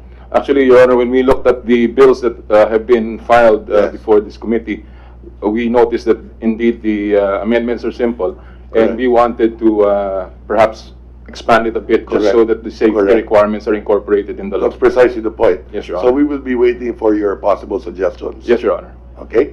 Now, at this juncture, I'd like to recognize first Senator Villanueva. Remember, this is all in aid of legislation. Okay? So, Senator Villanueva, after Senator Villanueva, we will first have again Senator Aimee, then Senator Win, then we will recognize our resource persons, with your permission. Senator Villanueva, Thank you, Mr. Senate President Pro Tempore. I'll just be very quick and let me just ask some clarificatory questions to the presentation made by Angkas. I would just like to be clarified as to declassification of your riders as a worker, no, as a ride hailing app riders, regular employees, part-timers of the ride hailing app. Do they have a quota as to the number of rides that they have to take every day? I'm sure you made mention na hindi naman lahat nakakagawa ng, for example, 8 hours a day. Paano naman kung sobra naman yung hours na binibigay, baka naman nasa-sacrifice naman yung safety ng ating mga passengers. May we hear from Mr. George Riega? Thank you, Senator Villanueva, for that question. Accreditation po yung platform, I guess, system na ginagamit po namin. So they are not employees, regular or otherwise. So they're just accredited the platform. Tapos dun po, meron silang ability to book rides. But for our maximum number of hours, we cap it po at 10 hours as part of the technical working group recommendation and studies. Pero sinastudy pa rin po to. A lot of our part-timers, nag-average po sila ng about 4 hours. 2 hours in the morning, 2 hours at night. So basically, yun po yung parang nagiging patakaran nila po sa ride sharing. But you made mention a while ago about the insurance. Walang pinipili kung ilan yung oras na binibigay nila sa trabaho when it comes to insurance. So we don't have any quotas, sir, in any of the benefits. Wala po tayong quota dun sa insurance at wala po siyang for in behalf po yun to the driver and to the passenger. So ang kinakailangan lang po may yung pasahero yung biker nakarehistro po sa and accredited po sa platform natin. And what's your take? Siguro tanungin din natin ng Joyride and other companies. What's your take doon sa pagkakaroon o paglimita ng mga riders to be accredited to only one ride-hailing app? Yun po, sir, yun po yung kine-question namin kung pwede po sana maging pool po yan para po makapagpili po ng freely po yung mga riders or even multiple po. In fact, all over the world po, lahat po ng riders hindi po exclusive sa isang platform. They have multi-homing, yung ikangang tinatawag ng PCC. So yun po yung aming suggestion at sana po yun yung preferred po namin. Sir Noli Ayala, would you share the same sentiment? Thank you, Senator Villanueva. Sir, right now, I just want to put it very clearly, no? We are evaluating all of these guidelines because we are part of a study, Senator. We believe that when we were included in this program, it was made very clear to us that we are only part of a study, and that's why this was the framework for our participation. We see the logic behind it because we feel that there is a need for validating information coming from only one player, and so the need for additional operators was made by the TWG so that they could actually validate the information. An example here, Your Honor, is, for instance, the price surge. Is it really necessary, or have we proven that the price surge can still be removed and yet it can still be effective? We talk about the capacity of the bikes. We are limited to a certain number of the limit of the bikes to about 150cc. Is this viable, or is there really a need to go to 200? So there are many points of the study that we have been also including in our operations as part of the validation. Now, on the issue of multiple platforms, Your Honor, we have no objection to that, but as far as we're concerned at this point in the study, it might be difficult to have multiple platforms and verify certain information if there will be. Can you elaborate on that that particular statement that you made, that there might be some Alam niyo po kasi, syempre iba-iba po ang aming mga mobile applications po namin. Halimbawa, hindi pa handa. Opo, hindi po pare-pareho. Kumbaga wala pong actual na standard, wala pong regulation. So, meron pong ibang application na walang kilometrahe. Yung iba po merong kilometrahe. Meron pong applications na merong deactivation applications. iba-iba po yung standard at this time. So, without those regulations and standards, it will be very difficult for us to actually have a apples-to-apples comparison. So, siguro po pag nandun na yung actual standards, then maybe the multiple platforms for riders can be implemented, Senator. First of all, let me put on record that I think all of us would agree the importance of having additional operators, new operators. We wanted to promote competition. Yung PCC already made mention, and I think they are recommending itong magkaroon ng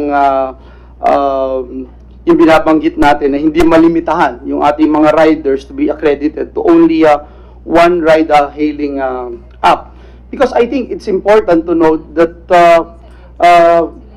it should not affect the riders' freedom to do freelance work.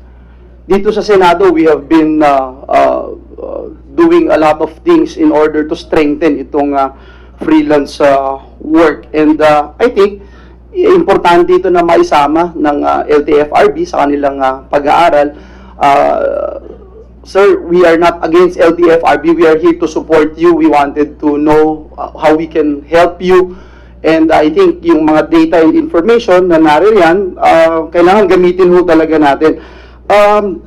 Ito pong pag-monitor po nung rider as to the working hours.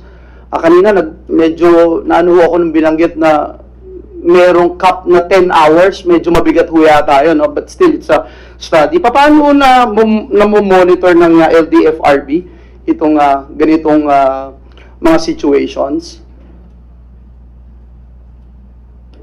Thank you, Your Honor, sir. Yung po ang nakapalaman dito lahat sa technical, sa guidelines natin, even yung pag-monitor po ng kanilang apps, nakalagay din po rito, pati po yung pag-monitor ng work hour nila, which is actually not 10 hours, 8 hours po. Kasi inaano po namin yung kakayahan ng rider na hindi naman siya masyado pagod, for safety reason din po yun. So yung pong mga detalya po yan, yan po sana ang mga i-inspect natin. Tungkol naman po doon sa ibang bagay na ano po, yung po kaya po tayo maglalagay ng mystery passengers para on the spot po ma-check natin yung mga yun. Thank you. Tinanong ho natin yun para masiguro natin na napoprotektahan natin yung mga passengers. Last but not the least, siguro na gusto kong itanong sa LTFRB, yung pag-set nyo ng policy to limit the number of riders that are able to work, parang sa ngayon ho, especially after hearing yung mga resource persons natin, are you now willing to reconsider that position na sa isa lang talaga sila, sa isang kumpanya lang pwede yung rider natin? Kasi babanggitin ko ulit, kanina binanggit ko na yung sinasabi ng Article 8, Section 3, Paragraph 1, the state shall afford full protection of labor, local and overseas, organized and unorganized, and promote full employment. Pagbibigay ng hanap buhay o trabaho sa ating mga kababayan. Kasi pag ginawa ho natin to, malilimitahan. And narinig natin yung PCC kanina, ito rin ho yung recommendation nila. So are you now reconsidering your position? Your Honor, can I answer that? Bert Swansing po. Yung tungkol po dun sa multiple homing, no? Ang tinitingnan po kasi namin yan, halimbawa, kung merong insidente, tapos yung rider na yun is doon sa tatlong ride-hailing service provider. Pag nagsuspindi kami, ang gagawin nun, lilipat lang siya doon sa isa pang ride-hailing service provider. Remember po, no? Napakadali, sir, na i-blacklist yun? Di ba napakadali i-blacklist yung rider na yun? Ganito po ang kasi gagawin natin dyan eh, no? Yun hong motorcycle rider, kinakailangan nakaregister siya sa isang ride-hailing service provider, no? Bago yan ipoprocess yung application niya as a motorcycle taxi, no? Meron kagaya nga po na sinabi ko kanina, ang focus sana natin dito is yung motorcycle at yung rider eh. yung ride-hailing service provider, side issue lang yan. But they have malaki ang task nila, no?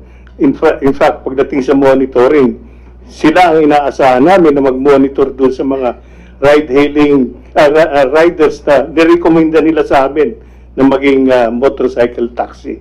Sir, sorry but di ko alam kung yung mga kasama ko naintindihan kayo. Kasi ako hindi ko naintindihan kung anong hirap na pupwede yung isang rider ay pwede sa joyride, pwede rin dun sa angkas. And again, I'm just asking that question, will you reconsider now your position after hearing all this? There's a constitutional provision here that we already mentioned, which is the highest law of the land. Yes, may I? Hindi ako yung chair, sorry, I couldn't recognize all of you. Attorney Delga, please proceed. Yes, I'm speaking as chair of LTFRB because I'm not involved with the technical working group. But in answer to the question of Senator Villanueva, tama po yung policy nyo that the rider has a choice to which app he wants. In fact, meron po tayong tinatawag na dual or multiple appers. So, ibig sabihin po, kagaya nung nangyayari ngayon sa TNVS, we actually have created a supply base from which supply base any of the TNVS operator can choose which app to get themselves accredited. So they have a choice. Okay. And ultimately, the consumer or the commuters will have a choice which ride-hailing apps they would like to get connected to. Thank you, Attorney Delga. Thank you for that clarification. So it's there.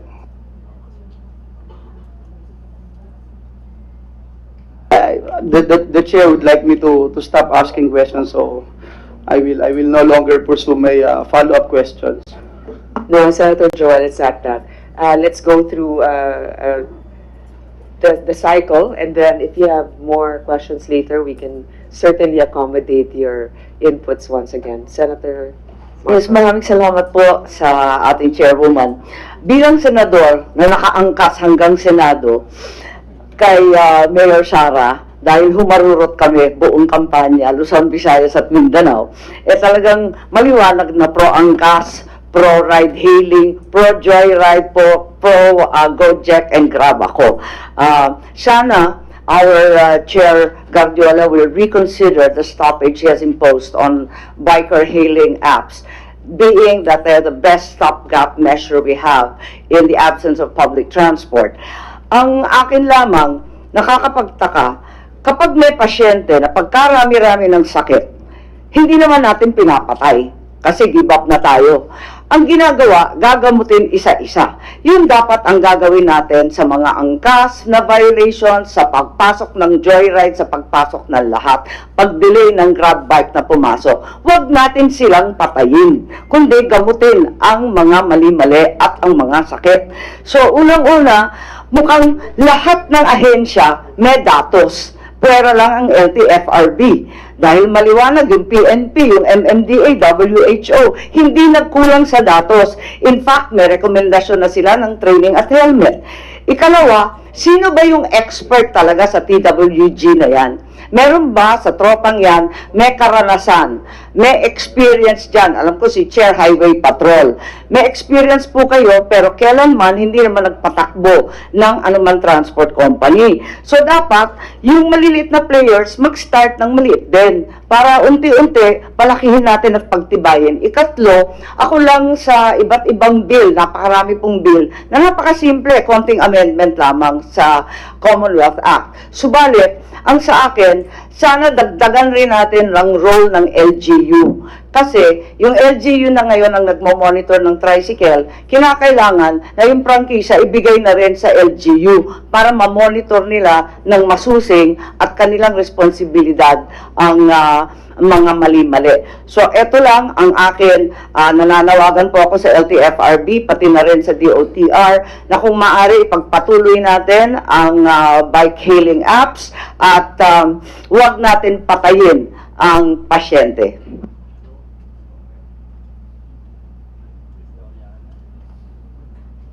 Thank you, Madam Chair. Meron lang po ako isang follow-up question sa PCC. Pagtitignan natin yung industriya sa pangkabuuan, itong cap na inilagay po ng TWG, ito ba ay isang sound competition policy? Ito ba ay tama pag titignan natin from the standpoint of competition? Thank you, Madam Chair. So, sa perspective po ng PCC, syempre, generally, we don't recommend setting caps on players to enter the market. Ang gusto po natin is, as much as possible, kung sino ang may abilidad at may kakayanan na mag-participate sa merkado, mabigyan po sila ng kakayanan para, kumbaga, let the best man win, kumbaga. So, kaya nga siya kompetisyon. Gusto natin na kung sino yung pinaka magagaling at, kumbaga, tama ang presyohan, sila ang pipiliin ng consumer. So, para po sa PCC, in general po talaga, is we don't like setting caps for entrants in the market. On the other hand po, the Philippine Competition Commission, in its mandate po to review regulations, policies, and bills, we do have to balance out our competition policy with the equally important policies of other regulatory agencies. So that is why we also, kumbaga, give way. Of course, if the question is on safety or on the security of our consumers, we would give way only if there is sufficient empirical data, scientific basis for us to consider the other regulations. But in general po, yun po ang... But for this particular industry, looking at the entire sector, at narinig nyo naman yung mga comments, tama ba yung cap na inilagay ng gobyerno dito sa industriya na ito from a competition standpoint? Dahil kayo ang guardian of competition eh. At kahit yung mga gobyerno, kahit na meron silang ganitong policy, meron kayong kakayahan at kapangyarihan na sabihin sa kanila na hindi tama ito. Mr. Chair, siguro po i-explain ko po na last week nga po, nagpunta sa amin ng LTFRB para i-explain po sa amin ang reasoning behind this regulation that they put up, or sorry, the TWG. They explained to us that this is merely an experiment. This is something that is supposed to be short-lived, and because of that, the PCC, as of now, has not delved into the, how do I say, the policy in itself. Hindi pa po Ang suggestion ko sa PCC, tignan itong sitwasyon dahil tumatakbo na nag-ooperate na itong mga motorcycle taxis. At kung hindi tama itong palisiya, at tingin ko hindi tama itong palisiya, ang kawawa dito ay yung mga commuters natin, yung mga mananakay natin. So, time is of the essence, no? From a competition standpoint. Since nag-meeting na ho kayo, dapat tignan nyo na ho kung tama ito o hindi, dahil sa tingin ko hindi tama. Ito pwede kong tawagin legalized cartel. No? Dinilegalize natin yung cartel, pinaghahati-hati natin yung merkado sa kanila. Kung ako yung bago, tuwang-tuwa ako dahil kahit na hindi pa ready yung app ko, hindi pa ready ako, meron na akong assurance na 10,000 riders. Sino ang kawawa doon? Yung mananakay, yung mga commuters. So, tingnan natin kaagad to dahil tingin ko legalized cartel itong ginagawa natin. Thank you, Senator. I will relate to my principals po. Okay, then I actually would like to hear from Chairman Delgra nga. Wait, Chairman Delgra, GM Garcia, tapos kanina pa kasi itong si Mr. Hindi ko makita yung card ninyo. Si Mr. Go, tapos siguro from the other groups later. Okay, can you keep it concise so that we can cover as much? Because this is our first day back also, we need to prepare the session hall soon. So, Chairman, Attorney Delgra. Thank you, Madam Chair. We just want to confirm the statement from PCC that we did met them, the technical working group as well as LTFRB, me representing as LTFRB at the time also. And then there was because there were also reports that came out from PCC regarding having to understand what's going on the motorcycle taxi from the point of view of running it, or from the point of view of competition. So we made it clear to them that the issue of competition comes into play when it legitimizes competition. What that means is that if there is a law that allows competition right now, as mentioned, and precisely why there are pending bills in both houses of Congress to legitimize motorcycle taxi as a public mode of public transportation. So having said that, that can be taken into consideration perhaps by the technical working group, but as consistently mentioned by the technical working group, this is but an experimental study, meaning the technical working group themselves set certain parameters. It may or may not consider the issue of competition, but if we're going to push competition at this point in time, we need to assume a legitimate basis for competition, which is a law allowing motorcycle taxi. And that's the whole point of this study. Having said that, that's precisely why I think the reason why they put a cap, obviously there is an issue about that, no? And in fact, if I may say, even Angkas took vehement objection to that. Vehement to a point that they have to file 2 similar petitions raising the same issue, covering the same parties for that matter, because they want to state that sila yung, according to them, sila yung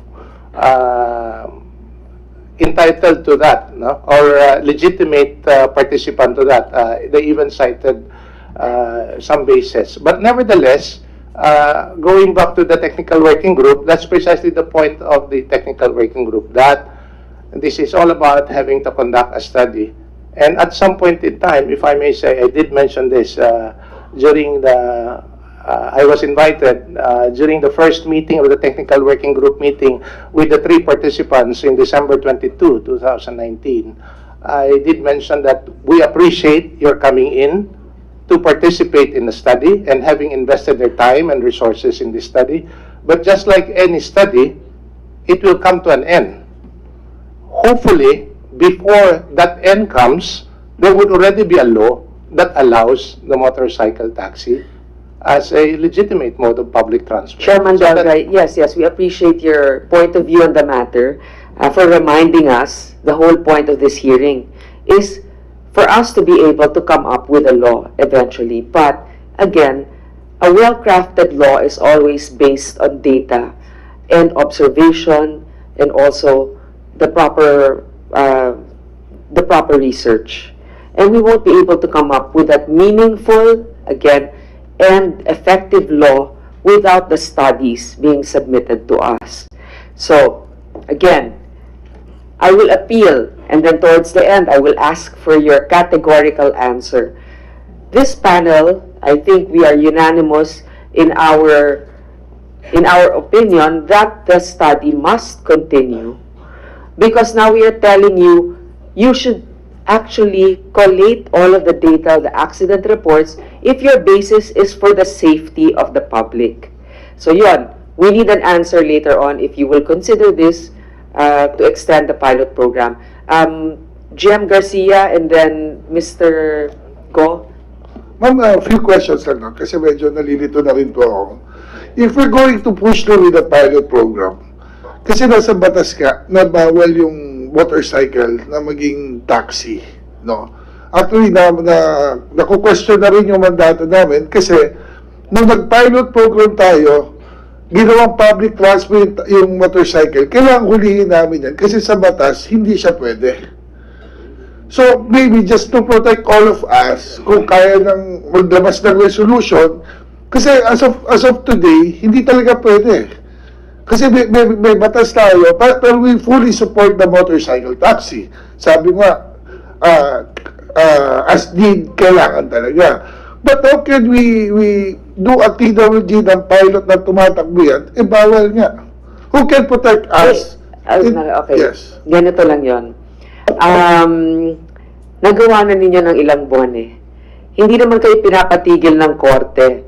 Pag dumating sa punto, pinapatigil kayo ng korte, na kung pinapatigil nga kayo ng korte, ay para ipagpatuloy ninyo ang programa, hindi para hindi ituloy ang programa. At saka, merong kapangyarihan, kung hindi ako nagkakamali, ang Department of Transportation to consider the legalization of motorcycle taxis in the same way it recognized new forms of transport service under the Department Order 2015-11 to promote mobility.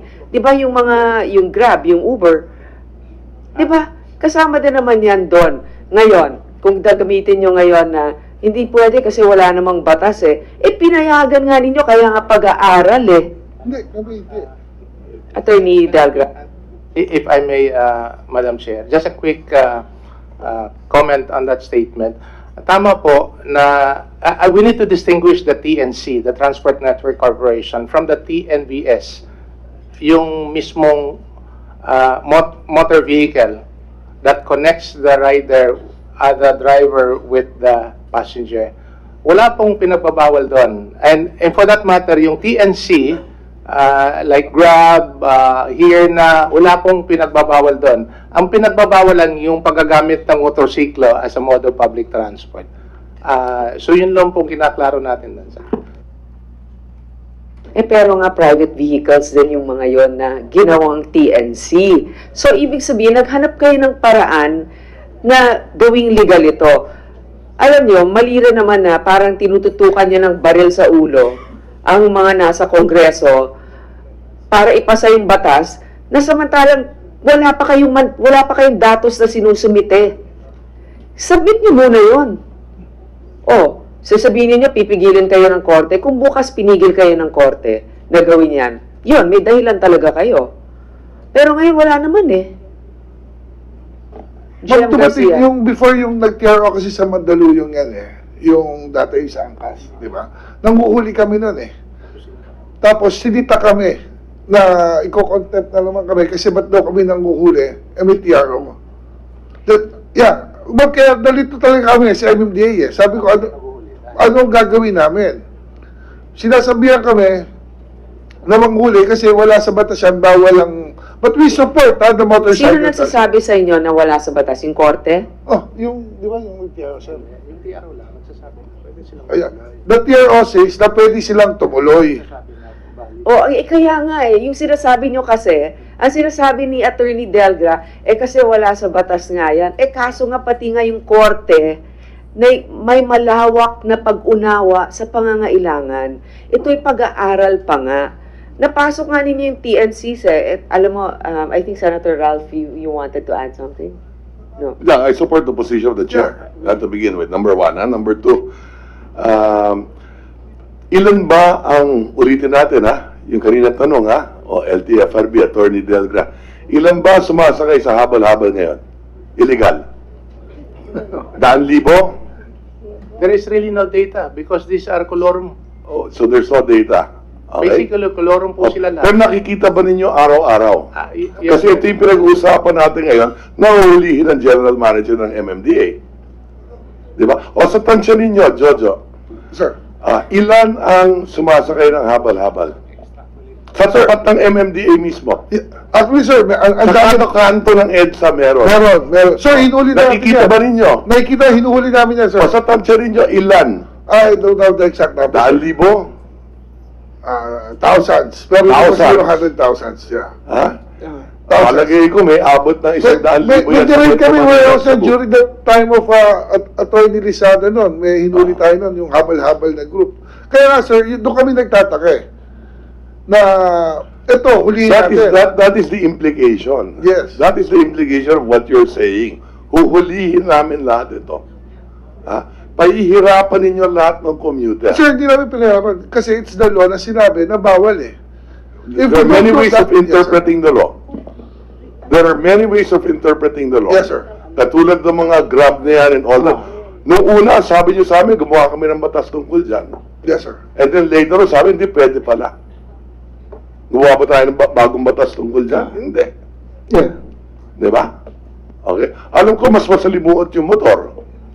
Hindi. Sa katunayan nga, pwede naman, lokal na lang lahat Wala nang pakialam ang LTFRB Because ayon din sa batas, ang tricycle or motorcycle sa lokal. Sir, kaya hindi dapat kayo magalit sa Cagayan de Oro kung meron sila doon dahil pinapahintulutan ng lokal. Tama. Diba? Alam mo, gusto ko yung opinion ng former LTFRB board member. Kasi to help us interpret the law, meron bang discretion, Attorney Lazada? Kasi wala pa nga batas ang Kongreso, pero with the experiences in the past, ma'am. Thank you, Madam Chair. For the TNCs and TNVS, DOTR was able to come up with a department order because private cars, if you look at the law, private cars are not allowed to be for hire. That is, however, nakagawa ho ng, ang nauna ho kasi DOTC, then time ni Abaya, and it was fine-tuned by DOTR, allowing TNVS, nakalagay ho doon. My point here, Madam Chair, is the pilot implementation is a crucial tool for Congress to come up with a legislative action judiciously. So, pwedeng gawin ho ng LTFRB, if I may suggest, you come out already with the fare structure ng mga sasakyan, ng mga motorsiklo, if you will allow them the search. You put in the parameters. So, the implementation is the proper implementation that may guide Congress in coming out with the law. But while we are awaiting legislation, let the DO come out para malegalize po itong lahat. I agree, let us do a common base, a pool. Let us learn from what happened sa Grab and Uber. If there will be several ride-hailing apps who will mushroom, we will add 10,000, 10,000, 10,000, 10,000. Dadami ho yung motorsiklo. But if it is the pool, then I believe LTFRB can get the data from ANCAS. What is the percentage of the daily bookings? What is the percentage of those served bookings? How many are unserved? What is the target percentage to serve the riding public? Because for Grab and Uber, it was a 65,000 pool to be able to serve a 75% request for bookings. But this pool has to be revisited because the churning rate, yung sinasabi ho ni George kanina, if you have 10,000, not all will be online. Kasi ang iba, may trabaho nga. Ang iba, gustong mag-rest. Because this is initiative led by the private sector. We cannot mandate them 24/7 kayong magiging public utility vehicle. That's why it is very crucial that there is a thorough consultation among all the stakeholders here to come out with that pool. And then what are the parameters? So when you implement the pilot, everybody is on the same page. So when you make a report to Congress, maganda na ho yung report ngayon. Also, department order lang palang kailangan. So, ganito kayo ba, wala pa bang department order sa TWG na pinirmahan ang DOTR? Wala pa kayo. Meron po ba? May department order ba si Secretary Tugaden na nagsasabing pinapayagan ang technical working group na magkaroon ng pilot study? Meron ba? Meron po, ma'am. Okay. That in itself would allow the program to continue without violating the law, isn't it? Yes, ma'am. O, yun naman pala eh. So, ano ba yung diskusyon natin dito? Alam ba ninyo, MMDA, alam ba ninyo, DOTR, na mas dadami ang trabaho ninyo pag tinanggalin yung pilot program na to at lahat yan ay nag-fly ng kolorum at illegal? Imbis, mas magiging madali at maayos ang trabaho kung kunin na lang ninyo ang datos kesa isuspinde ninyo ang programa. Yun lang naman yun. Mr. Go, I promised you. I'm sorry, it took so long. Go ahead. It's okay, Madam Chair. Good afternoon, Madam Chair, and good afternoon to the members of the committee. Madam Chair, unang-una, gusto ko po kayong pasalamatan, lalo na yung buong committee, dahil yung expression ng halos lahat ng mga senador kanina at pati kayong mga naiiwan, ay to continue with the pilot project. Dahil nakakatakot po, nababahala ang Dealers Association dahil dun sa announcement naman ng TWG na patitigil yung pilot program. Dahil alam niyo naman ang negative news that can be sensationalized. At kapag yung mga bumibili ng motor on an installment basis at marinig po, covered po tayo ng media, sasabihin in-announce ng bagong technical working group na ang recommendation nila ay patigil itong pilot project, negative po ang effect. Secondly, Madam Chair, I would like to seek your committee siguro, kayo na siguro ang mag-dig deeper, kailan po lumabas yung special department order na binabago tulad nga po na sinabi ni Senator Amy Marcos, kailan nilabas yung special department order na tinanggal lahat ng mga unang resource person at technical working group na members? Kasi mula po nagbago yung composition na yon, lahat po ng gulo, lahat po ng confusion ay naglabasan na po. Yun lang po, Madam Chair. Thank you for your very short but meaningful opinion on the matter, Mr. Go.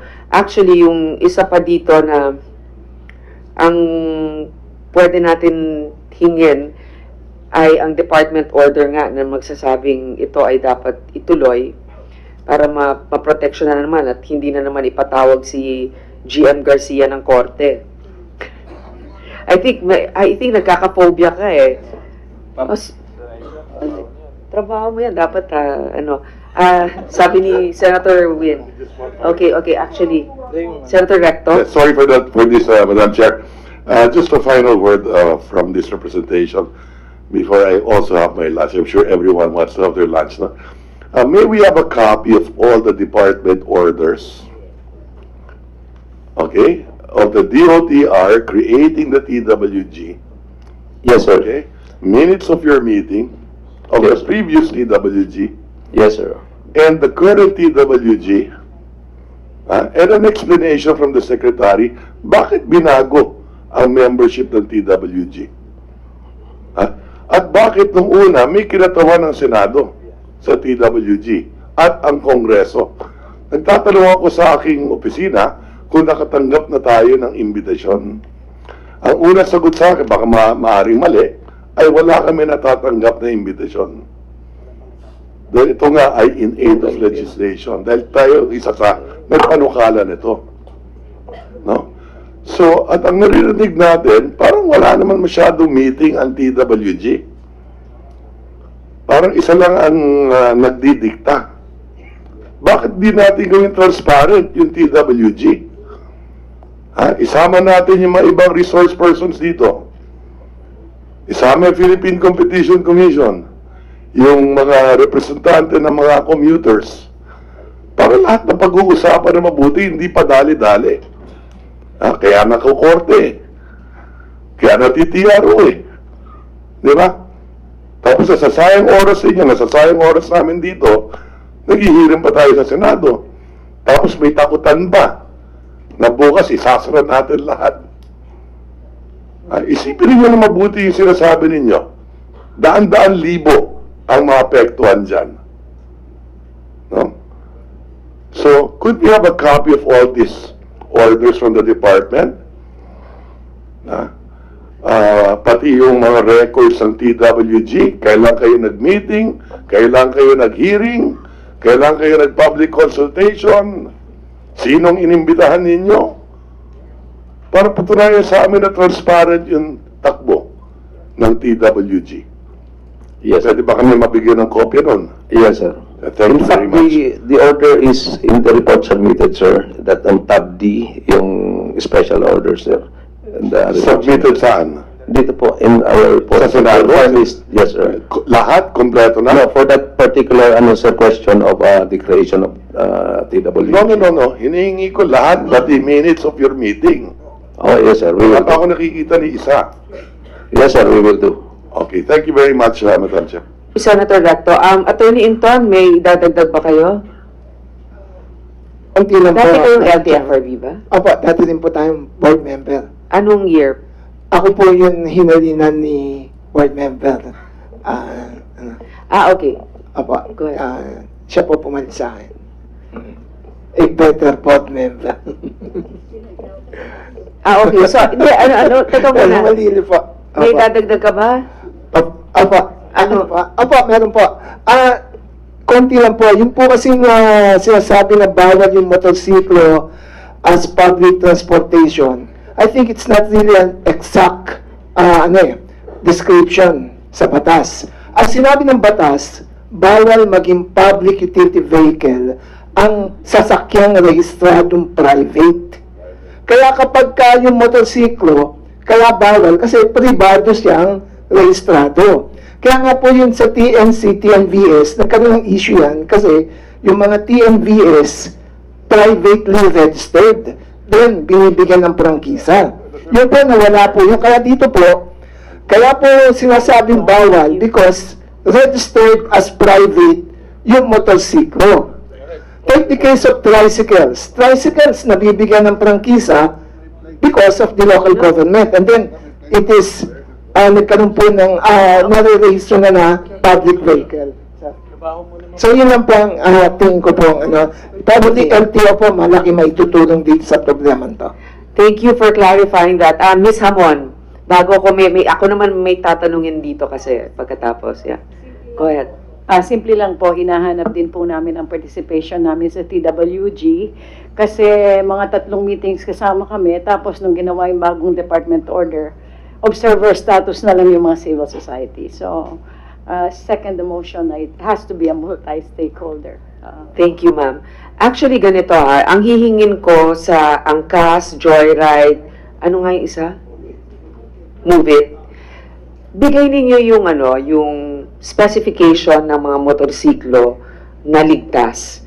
Na kung gagawa tayo ng batas, kunyari ilalagay na, sorry hindi katulad ni Senator Amy, hindi ako rider, no? Pero kayong makakaalam kung anong capacity dapat ng motorsiklo at the minimum. Of course, technology changes. So we'll set a minimum standard that we will put there in the law.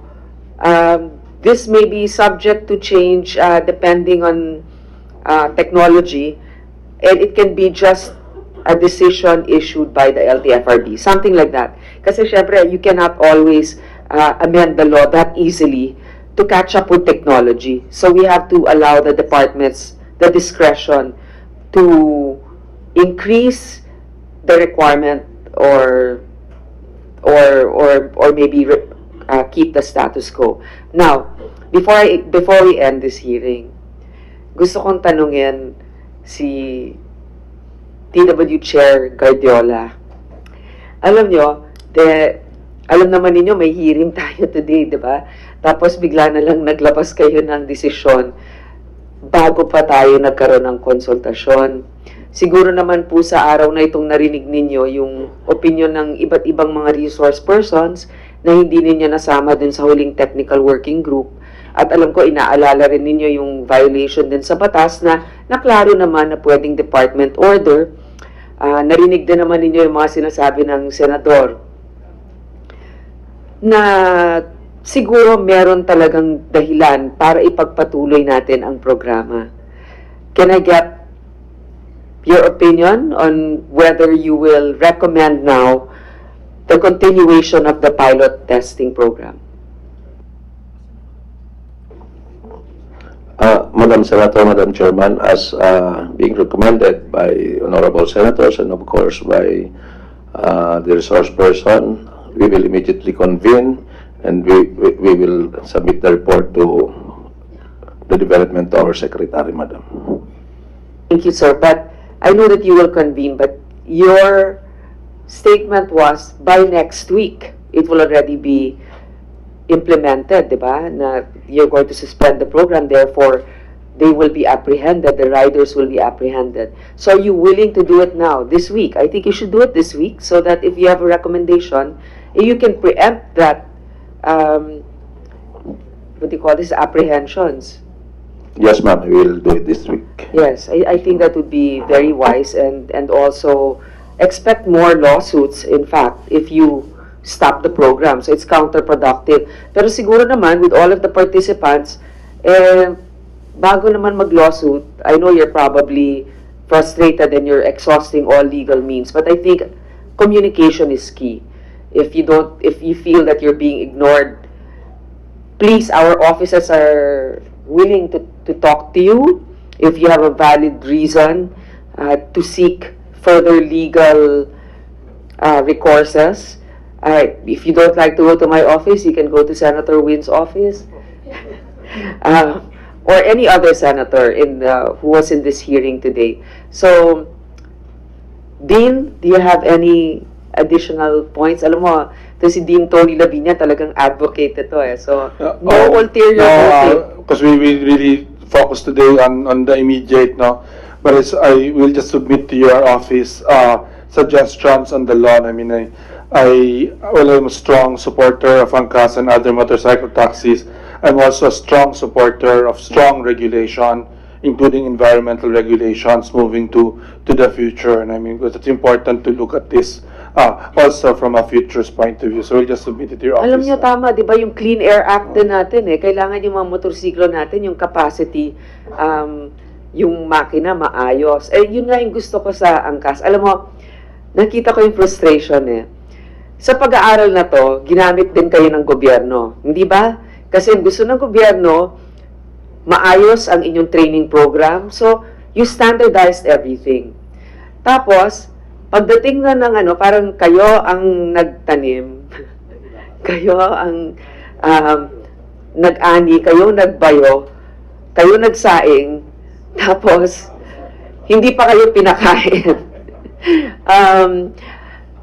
Hindi naman tama yon. This chair and the committee encourages competition because we've seen how it is to have a monopoly. Mas mahirap pang i-regulate yan.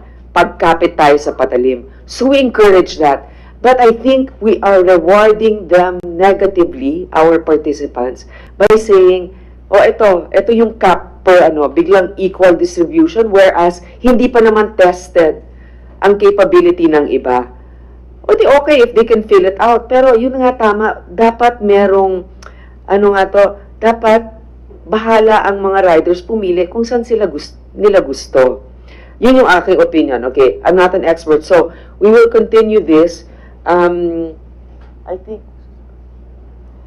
I won't anymore read this very long summary. I think alam na natin yan. Basta ang kailangan natin, ipagpatuloy ninyo ang inyong consultation at isuspend muna ninyo yung pagbuwag ng pilot program. I think dapat ipagpatuloy. And that's the burning concern of our countrymen right now, is to make sure that the public has that alternative mode of transportation.